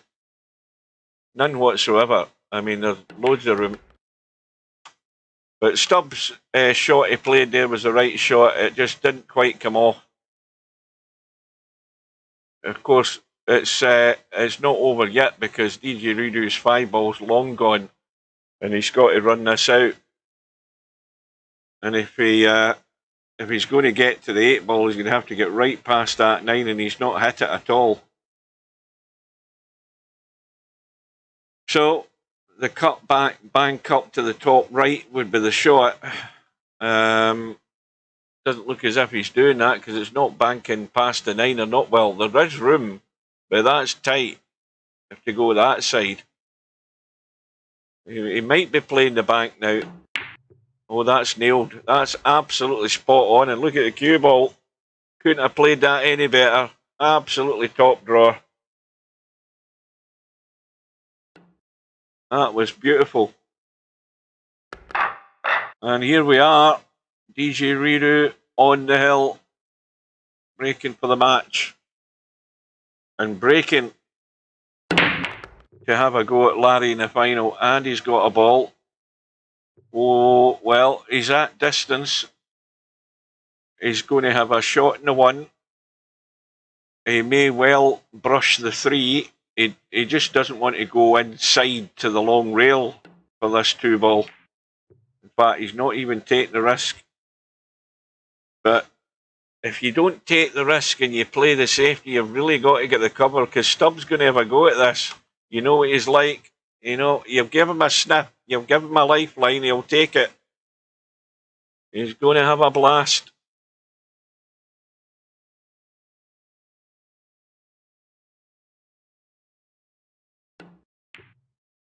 And that's perfect. That was very well controlled. So now, does the 3 go? No, it doesn't. You know, it does if you're here on it, but let's be honest, it doesn't go comfortably unless you're really good on it. So Stubbs still not out of the woods yet here. He might try and come down the short side here with this angle. And that's what he's trying to do, but he's not got there. He didn't want the hit in the 6. He wanted to hit it. If he was going to hit the 6, he wanted to hit it on the other side, so it sent him down towards the 3. So this is Stubb at his best here. He's got no shape whatsoever, and everything's a recovery shot. And now he's odds-on favourite to be taking this all the way.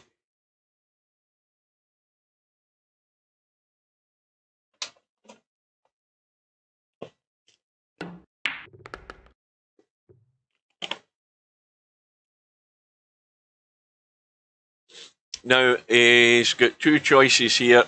He can stun it in, come the bottom side of the 6, or stun it and come back top side of the 6. So he's going bottom side of the 6, but again he's left it a bit short, and he's got to watch he doesn't send this to the rail too soon, because you know what happens. He catches a nick in that far away jaw there in that middle pocket. And he's well away from it. Played it well, and everything's good. So Stubb will be breaking Sorry, Stubb will be going through. What am I talking about? So that shot that DJ Riru played there just wasn't good enough. You know, he didn't get the cover. And when you leave that one ball like that on the just off the side rail, Stubb's going to take a go. What am I talking about? It's a race to 4, isn't it? I can't even see the bloody scores now. It's 3 apiece. I am going downhill rapidly here. I'm hanging on by a thread. I do need some coffee, but I ain't got time to make it. But I will be having a coffee after this is all done, because I don't need to go to work tomorrow.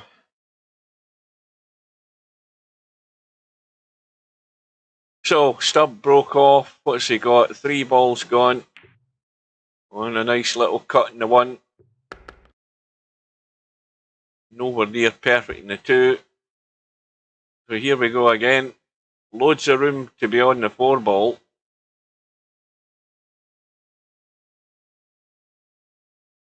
I definitely need a caffeine kick. I need a hit. So now, Stubb's decision is, does he run this cue ball and hope he gets extremely lucky in the 5, or is he going to just come out and leave the combo? Now, I can't believe he's played that to there. Was he played to leave the bank, or is he trying to get down in the shallow end here for this 5 on the side? Because this is really tight. What's he doing? No, I'm not sure what. I think he's playing this on the side, but this is way too tight. Yeah, I mean, that is just asking far too much into that pocket. But at least he's left DJ Riru with a choice here.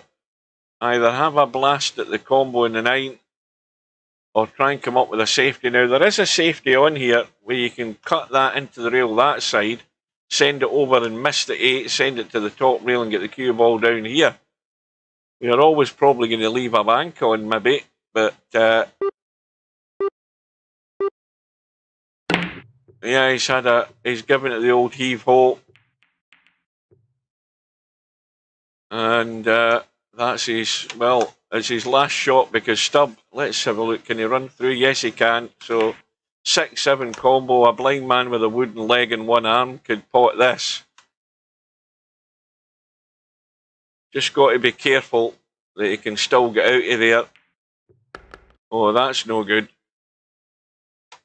I mean, this is unbelievable what he's did here. Look at this pile of crap. He's right on top of the 6. He couldn't have put... This is the worst place you could have put the cue ball with the 6 ball. Unbelievable. Well, what can you manufacture here? Because there's not a lot available, is there? Yeah, he still convinced himself he could pot it. He still believed he could pot it. Now, can DJ Rudu get good on this 8 ball? He needs to miss the 9 if he can. He has done, and now this is unmissable. Just bump the 8 in, get the cue ball out, and it's game over, and the missiles have been uked.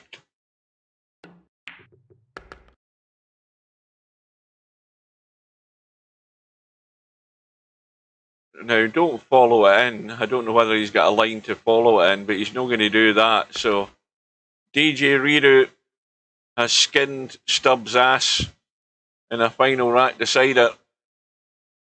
Mind you, when you're getting a 5 ball, you do have to make the most of it. Although the 5 ball was gone, wasn't it? So he still had to run out. So well done to DJ Riru. Now, is he going to fall apart in the final, or is he going to be giving Larry trouble? Well, he certainly will do with the 5 ball. And Larry knows that. I mean, any mistakes, DJ Riru can be all over them and rack up the racks pretty quickly. So here we are. It's now 10 o'clock. We've been playing 3 hours, and we're into tonight's final. And it's a race to 9. I'll have a quick drink. DJ Riru might be having a quick bathroom break or whatever.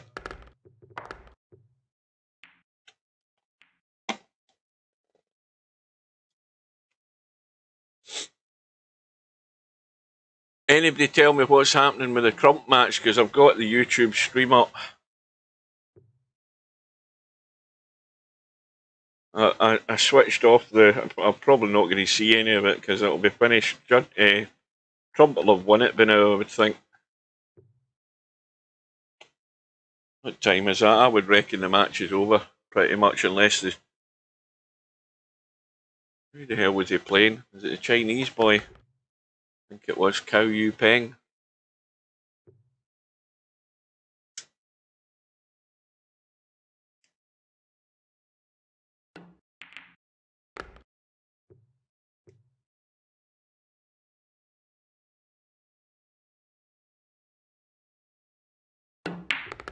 So, I think without a shadow of a doubt that DJ Riru's getting a 5-ball against Larry as well. I don't think there'll be much doubt about that. I'd be very surprised if he hasn't. Or he might be getting a 6-ball, I'm not quite sure. But I never even checked his rating.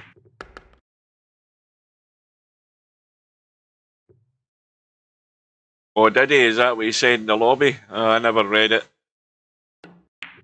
Let's check and see if my macros are still working. Mind you, that macro that I tried to do earlier didn't work. Let's see if the one that I've saved works, if I can remember what you do. M space. Well, better not do it in the room. What the hell am I doing? Right, anyway, forget that. Larry on the right side, DJ Redo on the left, and DJ Redo is going to win it. And he is getting a 5-ball, so very dangerous circumstances here for Larry.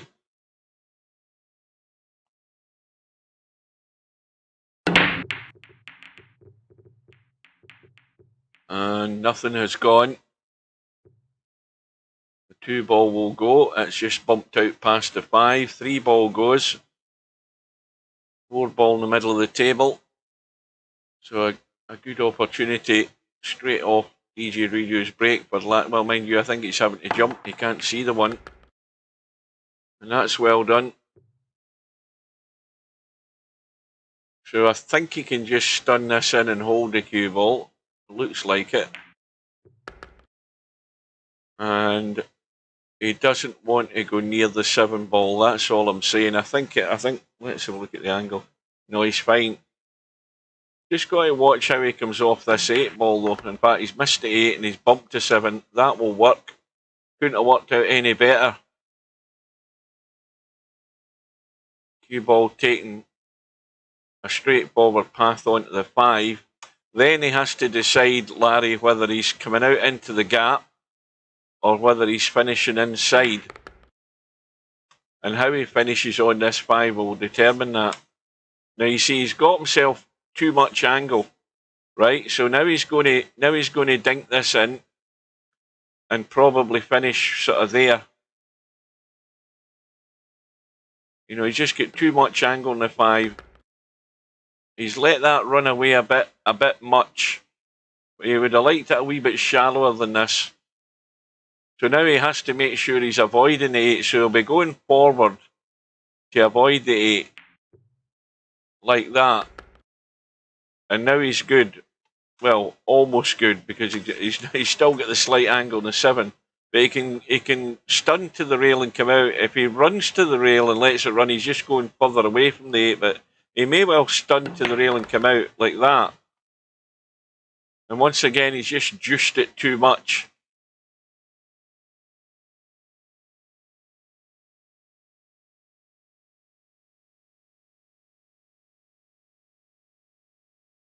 So this is a little tester for Larry, because he's got to watch the cue ball across the table here, and that needs to get there, and it will pretty much. Well, it's bedhead territory. So again, you cut the 9, but you've got to just watch the cue ball, and that's fine. So first blood to Larry.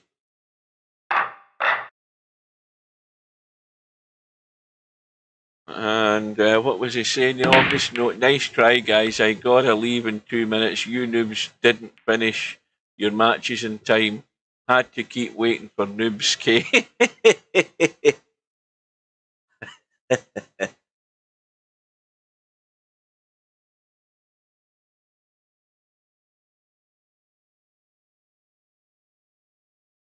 So Larry gets the 3 ball. Dodgy cut in the 1. Always a tester. And here we go. So let's see if the same DJ Ryu has arrived in the final, because again he's got a table that is extremely helpful to him. There's nothing tied up. He's on the 1, on the 2, 4 balls sitting there waiting, nothing to do with the cue ball other than to stop it. And 5 ball straight up into the top right hand corner. Couldn't be simpler.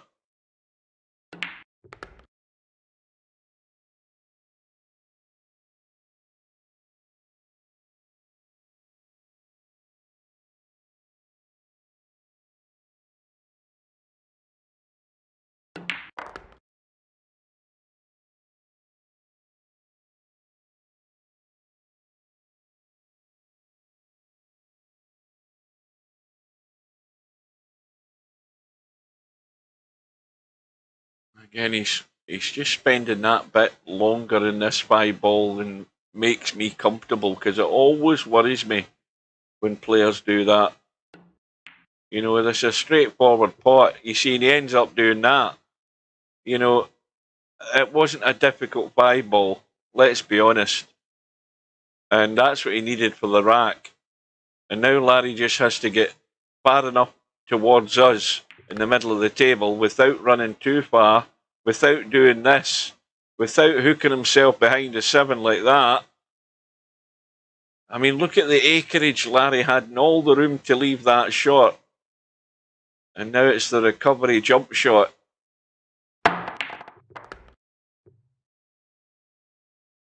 And now he's got to be careful of the 9 ball, because if he's doing the shot where you'd normally do, you'd stun it and drag it off the rail to the right side. And that's what Larry's tried. He snatched at it and missed a 7. And DJ Ryu lives again.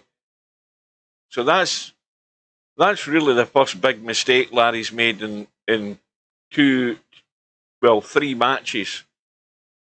That's probably his worst mistake of the night in what I've seen.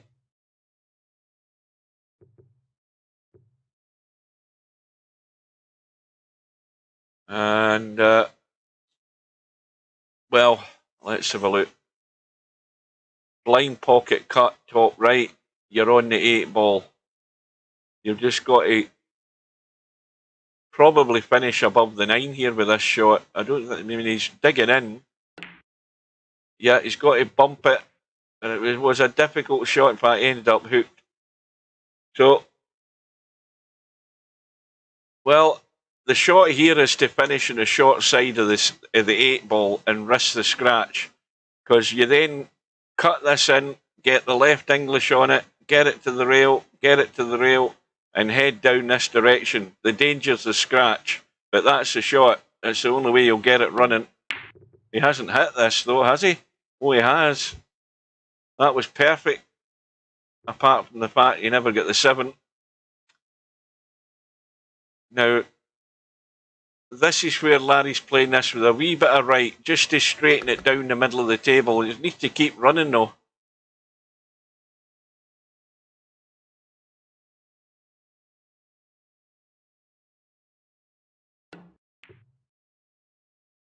So Larry breathes a sigh of relief. He's got out of jail there. DJ Ryu had his chance. He played the right shot, but didn't get the first part of it right. Never potted a 7, and then he played a perfectly good shot to get in the 8. So 2-0 to Larry, and definitely sounded dry. But here's a little dinky cut up the rail, come across and sort of maybe interfere with that 8 ball, but you'll be on the 2. Let's have a look. In fact, I'll tell a lie. He might be better hitting this harder and going 2 rails rather than trying to be cute, because he's got to get enough power in the 1 to get it to the pocket. And is he managing to do it? See, that's the problem. Exactly that. You know, you needed to get the pace in it, and therefore the pace of the cue ball goes through. You end up no man's land. But he should have Larry in trouble here. but he's going for the cutback bank up table. Not this time. Well, hang on a minute though. I never knew that that was in the plan.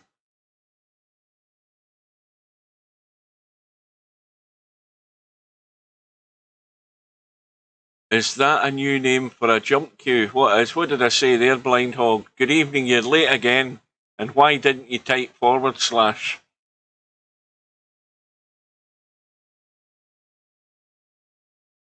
I'm disappointed in you. Oh, is that a new name for a jump queue, a stub?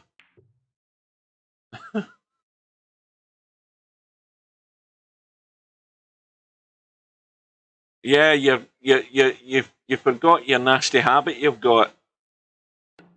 Somebody else was at it the other night there. Who was it? I can't remember. They were hitting / as well.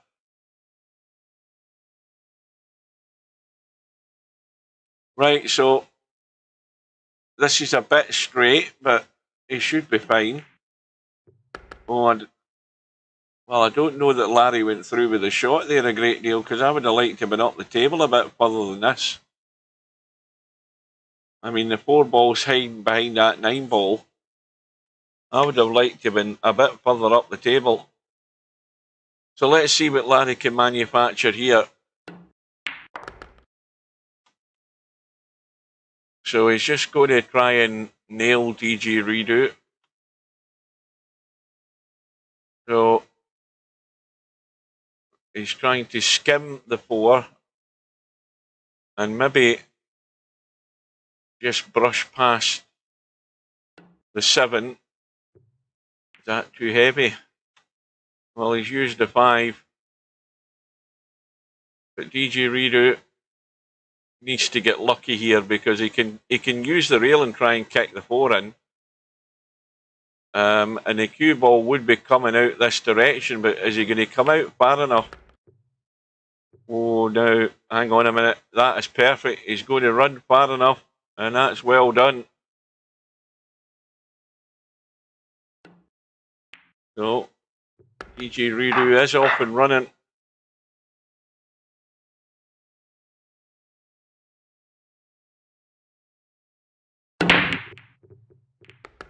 Five ball goes in, 5 ball will come up, and he stays at the table.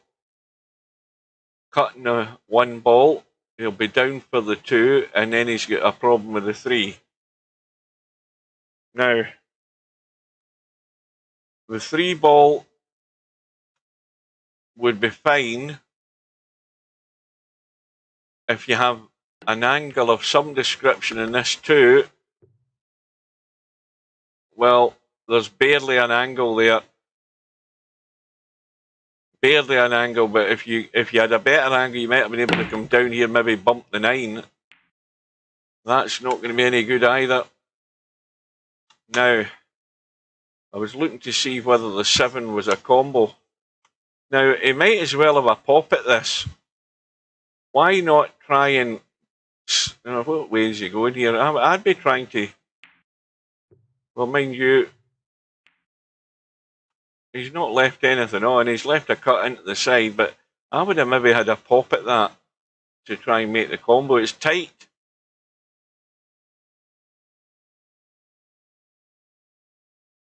It's definitely not set as a combo.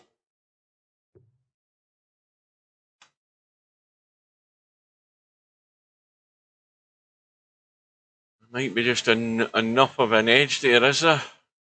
Yeah. But the 3 ball is heading maybe into or just past the 5.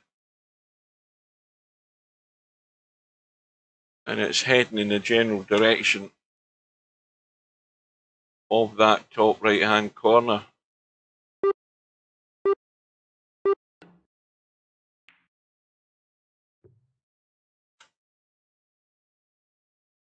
Well, I mean, okay, Larry can cut the 3 into the side. He's not going to be any good in the 4 simply because he's taking a chunk of the 5. So he's trying to come off this and get the cue ball spinning. Yeah, that was asking far too much.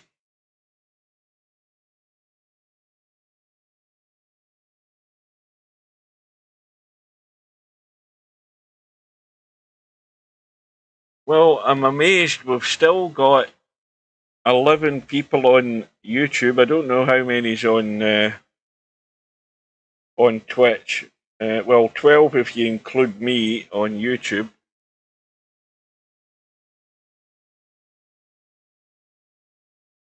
Aye, well, if you're talking about YouTube, the 12th man is me. There's only 11 on YouTube. I'm watching it on my phone. Stream looks good. Larry said a pop at the 4. And, well, DJ Riru's simply got to look at that 5-9 combo. He shouldn't be trying anything else. Just dink this 4 in. Dink it in and take your medicine. And don't try and be a hero.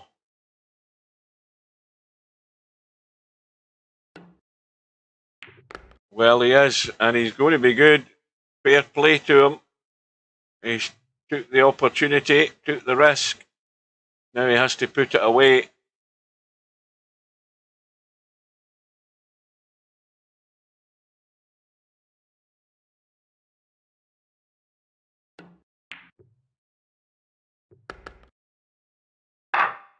So back to all square.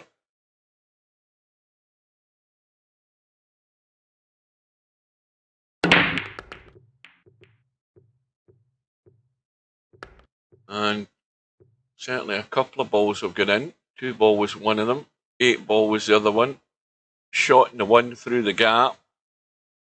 And just got to let this roll in and the cue ball roll out. And then he'll be on the 3 into the side. He might even be on the 3 up table to hold for the 4. It just depends. But he's overhit that. Or has he? Is he going to go past? I think he is.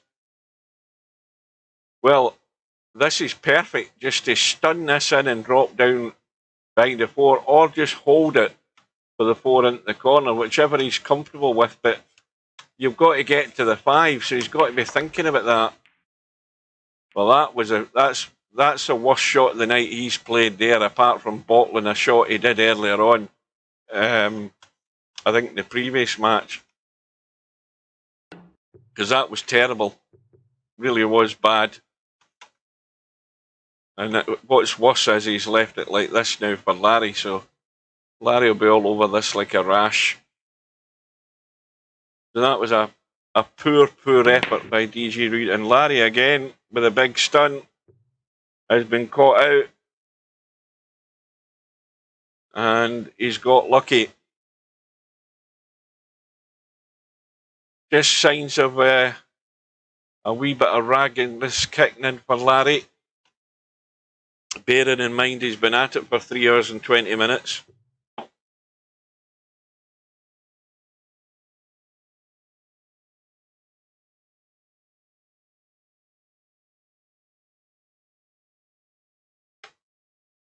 Well, this will be a shot and a half. Oh, is he going to get lucky? Not quite. I thought the 4 was heading in there. Well, a little brush on the 4 and help it in and out into the table up here for the 5. You don't need to hammer it. You just need to do it dead weight. Let the cue ball roll out. Now, if he spends any more than 5 seconds looking at this, I'll start to get worried. Then he's already looked at the angle. 3, 4, and then it goes.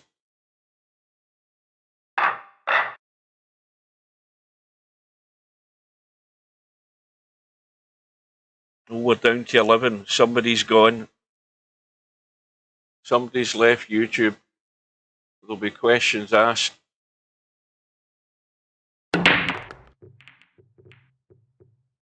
DJ Riru back into the lead. Balls in the break. No shot in the 1. 4 ball tied up with a 7.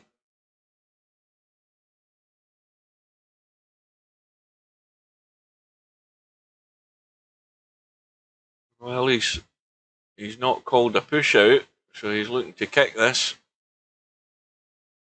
Oh, he is pushing out. Well, why is he looking to push down this end of the table?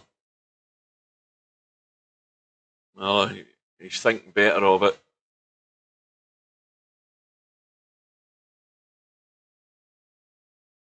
Well, he's looking around and scratching his head here at where to push. I mean, that'll do. Chances are he could be put back in. I think Larry might do that because there's no bank on and he has pushed it back.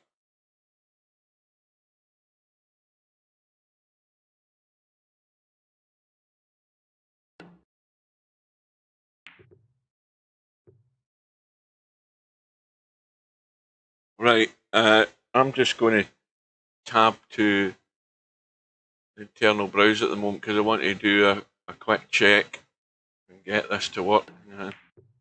While they're messing about here in this rack, let's go and have a look at the 10 ball bracket, not the bracket, the schedule. We have Bill up against Matt on Saturday at 8:15 in the evening. I'll be there for that. We've got One Pocket Slim against Bankster on Sunday afternoon at 3 p.m. and that's the one lost side match. The one with Bill and Matt is the one lost side match as well.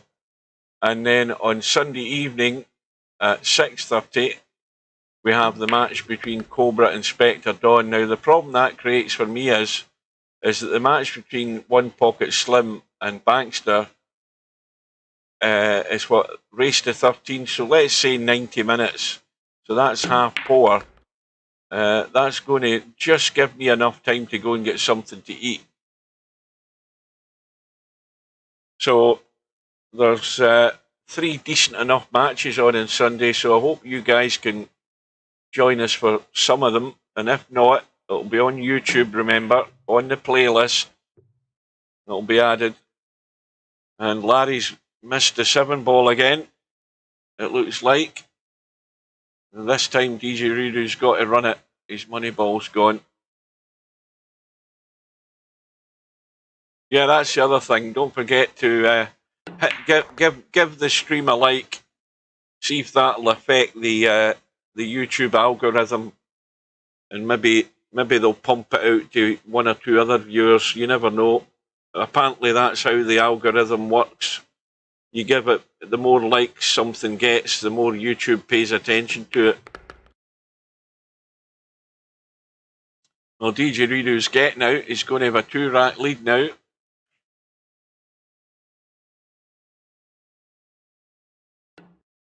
Do you want to do any of the matches, Slim, or are you talking about just coming on to watch them? Because if you want to do anything, feel free. Or are you still in no fit condition?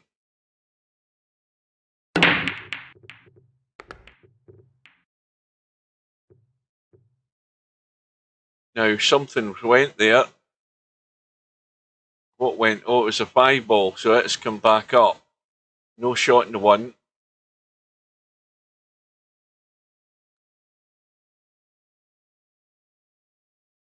What the hell are we talking about here? It's just dawned on me what Slim said. He's in the bloody second match. That shows you how tired I am. It took a minute for that to sink in. I've just realised that. Oh dear, it's definitely late for me. Way too late. Well, this hasn't got cover. In fact, it's a really poor push out again by DJ Rudu, because he's left Larry the shot in the 1, and you should never be doing that. And Larry just hasn't got the legs there. He wanted to be down here a bit more comfortable in this too. Look at where the 3 is. Stuck to the short rail here. Well, not quite stuck, but not great. Yeah, but I've always got an excuse on Friday night. I mean, my brain shuts down at 8:30. Everybody that's watched should know by now. My brain goes rapidly downhill. And it doesn't function. It doesn't function good at the best of times, but when you consider I've been up since 4 o'clock this morning, not even at work, because the body clock hasn't shut down either the whole week. And also I didn't get my afternoon nap because I was in court until after 2:30 this afternoon. Well, now the 9 and 7 are tied up. But somebody could take a risk if they were good on that 4 ball to give it a bump. Yeah, it's over. Verdict was this afternoon. We deliberated for a couple of hours, but in between the couple of hours we had our lunch. Wasn't much deliberation, to be honest with you. Well, the cue ball has leaked away big time. Larry's going to have to kick this. And he's going to have to kick this fairly gently. He doesn't want to hammer it because he just wants to pot the 3 and deal with just a long cut in the 4. And he's actually misjudged the line. No, it was not guilty. It was 13-2 as far as not guilty goes. It was not guilty and not proven with the other 2. Now that is a Scottish judicial thing. You don't get that in England. There's no such thing as not proven in England. I'm not giving you any details.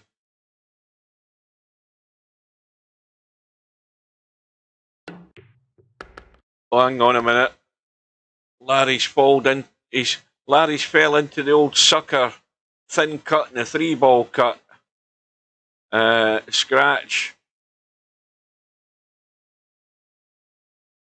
But, he's took a bit of a risk there and he ended up on the wrong end of it.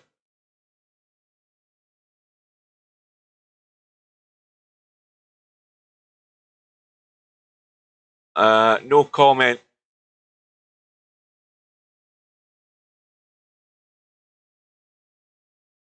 Or whatever it is they have in the States. I'm pleading the 5th.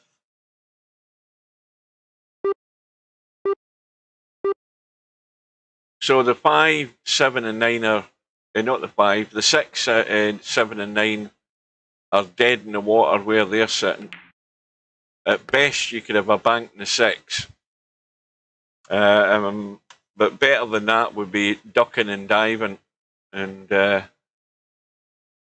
putting Larry in trouble here.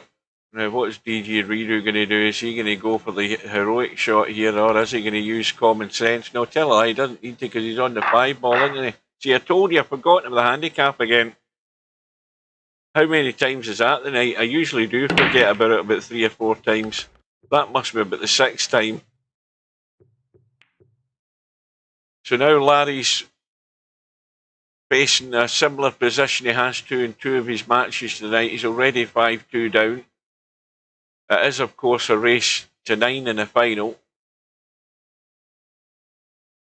But Larry can't afford the errors early in the rack, simply because it's making life a lot easier for DJ Reader to get to that 5 ball.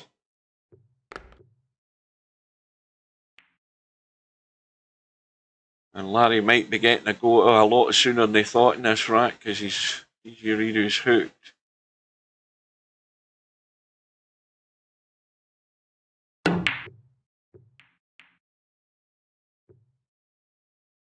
And he'll probably settle for that. I think he's going to finish worse than that. But Larry should have him in bother here if he can send this 2 ball away. And just he's got too much into it too soon. He didn't get the hook behind the 9, and that's ended up really poor. He didn't play that. He didn't execute the shot right there because the cue ball went around the corner when he should have been stunning in behind the 9. He went to the rail and around the corner too soon. So with the 5 ball over the side pocket, and the angle he's got in the 3 to get to the 4, he should be going up table, up by that 8 ball, somewhere up that direction. Because there's a big gap to make the cut in the 4, and he should be out.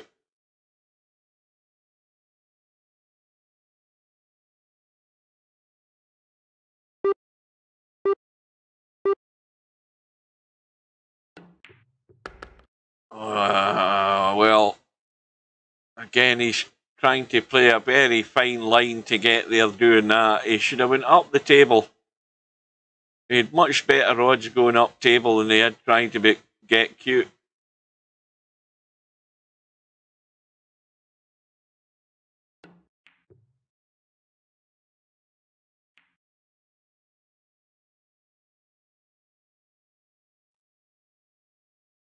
Now this is tricky.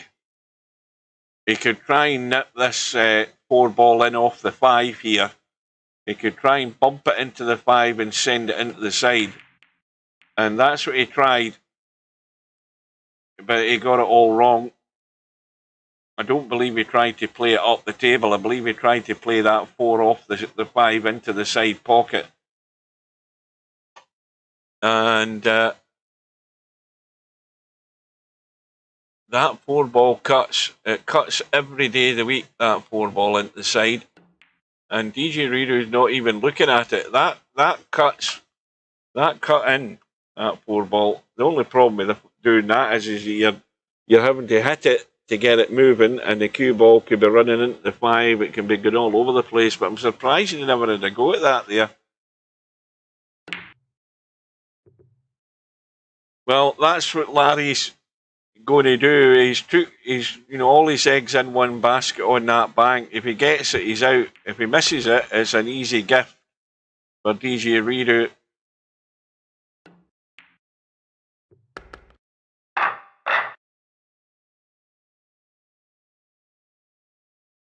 So 6-2 now. And there's that pattern for the second time tonight. There you go. The 2 balls and then the slightly isolated one. In fact, they're actually equidistant. Now there's a word. That one's slightly closer. But that's the second time tonight we've seen it.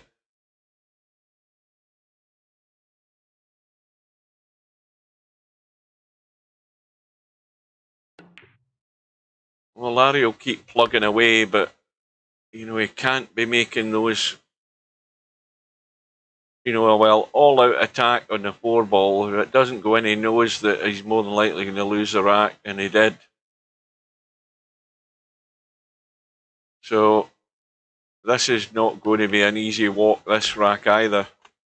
Now, he can send a 3 ball into the rail, into the back of the 8, and it'll go in.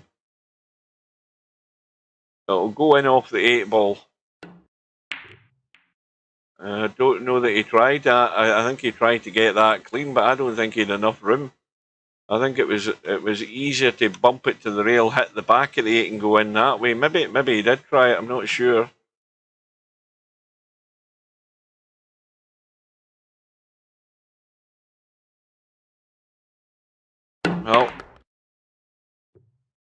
Well, now this, is it going to finish in the gap? It might. It's finished in the gap.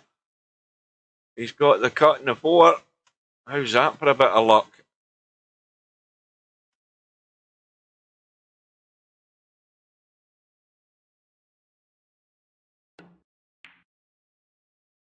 That's caught the point.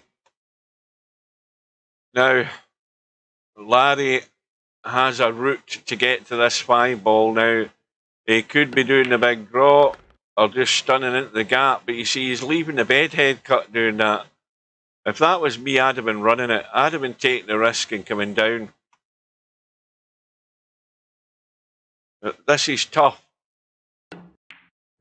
And can't hang it up like that, and it's another gift for DJ Riru, and it's all going wrong now for Larry. He's on the slippery slope here. I would have took my risk and went that way than leaving the bedhead cut. And He's just beginning to wither away here, Larry. 3.5 hours, 3 hours 35 minutes into this. And it's 7-2 to DJ Redo. Oh, he's definitely tired. I'm tired. That's just watching. So the break ends up being dry. Larry's trying to duck for cover, but you don't think he's got it. I think there's enough of the wind showing.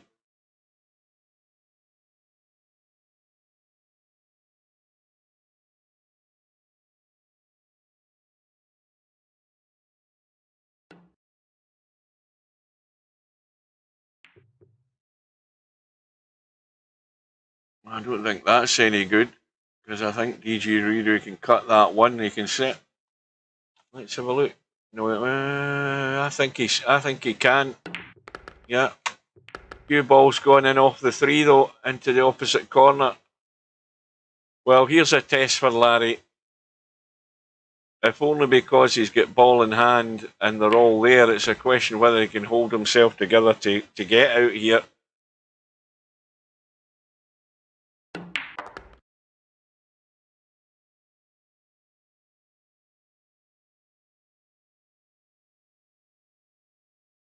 He's gone to that slightly awkward angle on the 4. And that's what I mean by trying to drag off the pace. See, the cue ball was already running funny onto the 5, and he's hung the 4. And it's been a rapid decline for Larry. He's went downhill fast. I think he's going down faster than I am. The old wear and tear's catching up with him. But this is still dodgy where this 4 ball is to get anywhere near good in the 5. Now, he's going to end up with a 5-6 combo here. It's not perfect, but it's better than having no shot at all.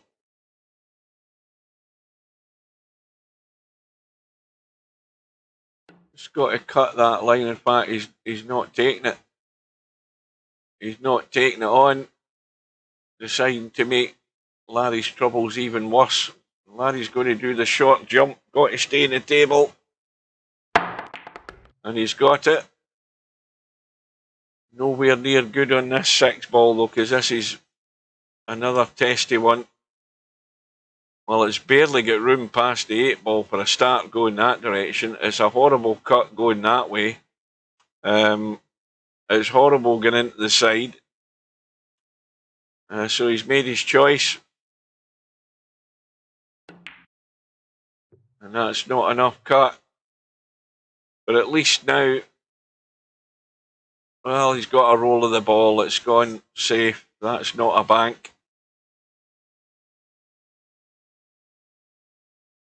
And not cold as pillow. DJ Reader is going to have to run them out if he's going to win this one. So that makes it slightly more of a challenge for him. And unless he gets covered behind that 7, Larry's going to have a go at this. He ain't going to mess about. He's having a go at this. And he should be on the 7. And he's got it this time. He's going way inside. Now, does he want to do anything with the cue ball, or does he just want to let this run around the corner and out?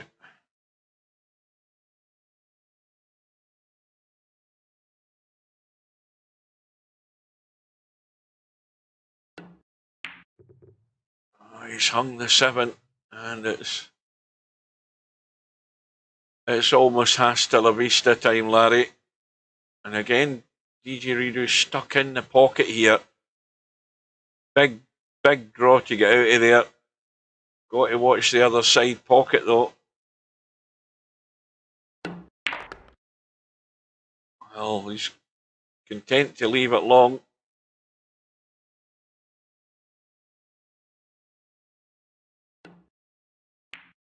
And he's caught the jaw. It's gone in though. Just gone in. So DJ Reader on the hill. Breaking for the match. And I don't think Larry is going to get out of this as hard as he'll keep trying. I think this is way beyond him. The signs are not good for his survival, I'm afraid. Especially when you're up against a 5-ball money ball. I mean, you've just got to do. You can't miss anything.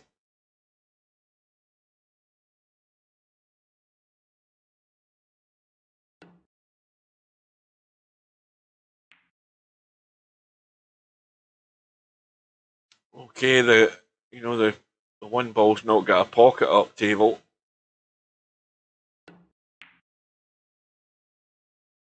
And Larry's just got behind the 6.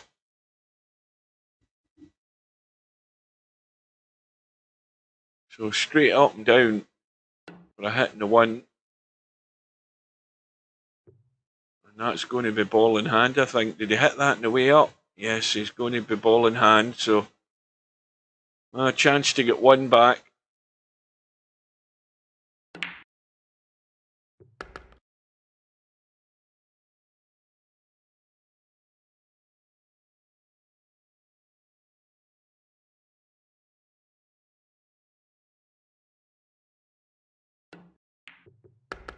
So don't forget about those matches over the weekend, guys. They were worth watching.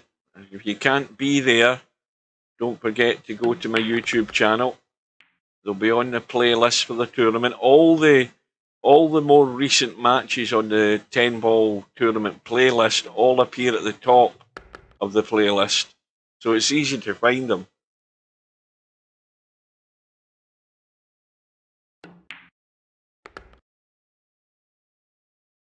Well, this is the one that will make or break Larry's survival if he can get decent on the 7. He could be going forward all the way, and that's got to brush off that 8, and it hasn't. Well, that's perfect. I thought he was going to run into the 8 there.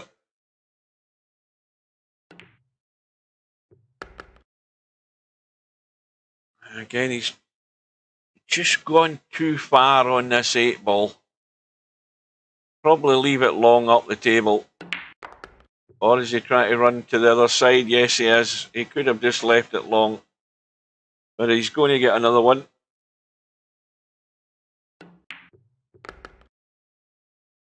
Well, have I opened my big mouth too soon? Have I put the challenge up to Larry? He's not getting out of this. But he's got the 5-ball in the side pocket. He's got no shot in the 1. The 5-ball comes back up, so he's going to be pushing.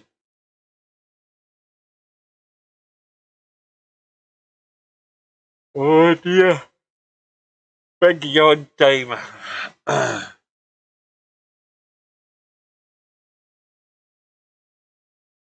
Well, Larry's given it a lot of thought where he's going with this.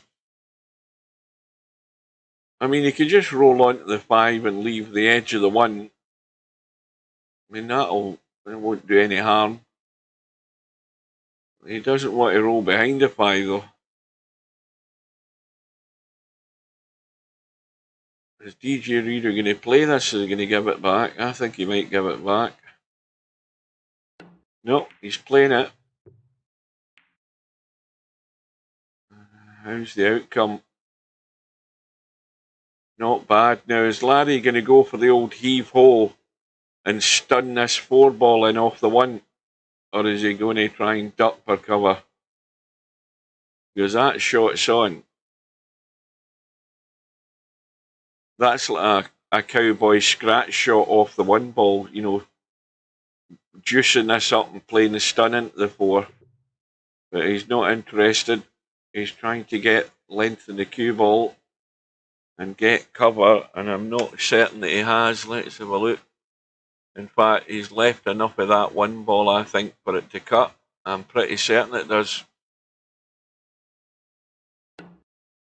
No, he's gone behind it. He's gone behind it. Maybe he played that, though, because the end result's good. I'll give him the benefit of the doubt there.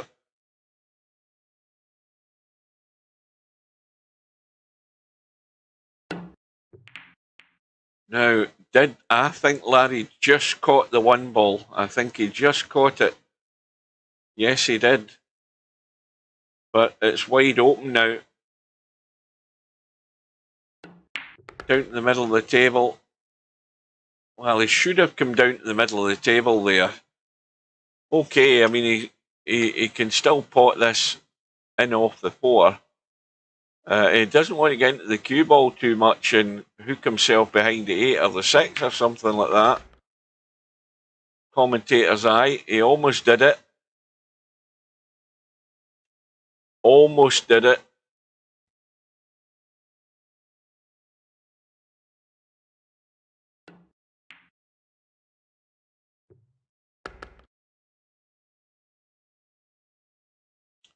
Well, these might be the final nails in Larry's coffin this week.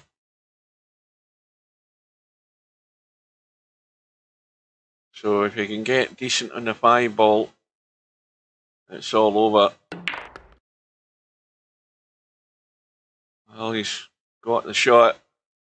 But that's why the 5 ball's always a very dangerous handicap, no matter who you're playing. If they can string a couple of balls together and you're making mistakes, it's very tough. So well done to DJ Redo. Well done to Larry for getting there, because don't forget, Larry's had to battle. He's had 2 heavy matches where he was 5-2 down and got through, but the final was just a 5 ball money ball too many. So a good result for DJ Redo. Right, guys. As I say, if you can join us tomorrow, it would be much appreciated. If you can't, the match will be on, or the matches, whatever matches we can get, hopefully all of them, they'll all be on the YouTube playlist for them. So until we meet again, I will bid you good night. No bar, no pinball machines, no bowling alleys, just pool. Nothing else. Hasta la vista, baby. Good night, ladies.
Things look bad. It looks like you're not gonna make it. And you gotta get mean. I mean plumb mad dog mean. Because if you lose your head and you give up, then you neither live nor win. That's just the way it is.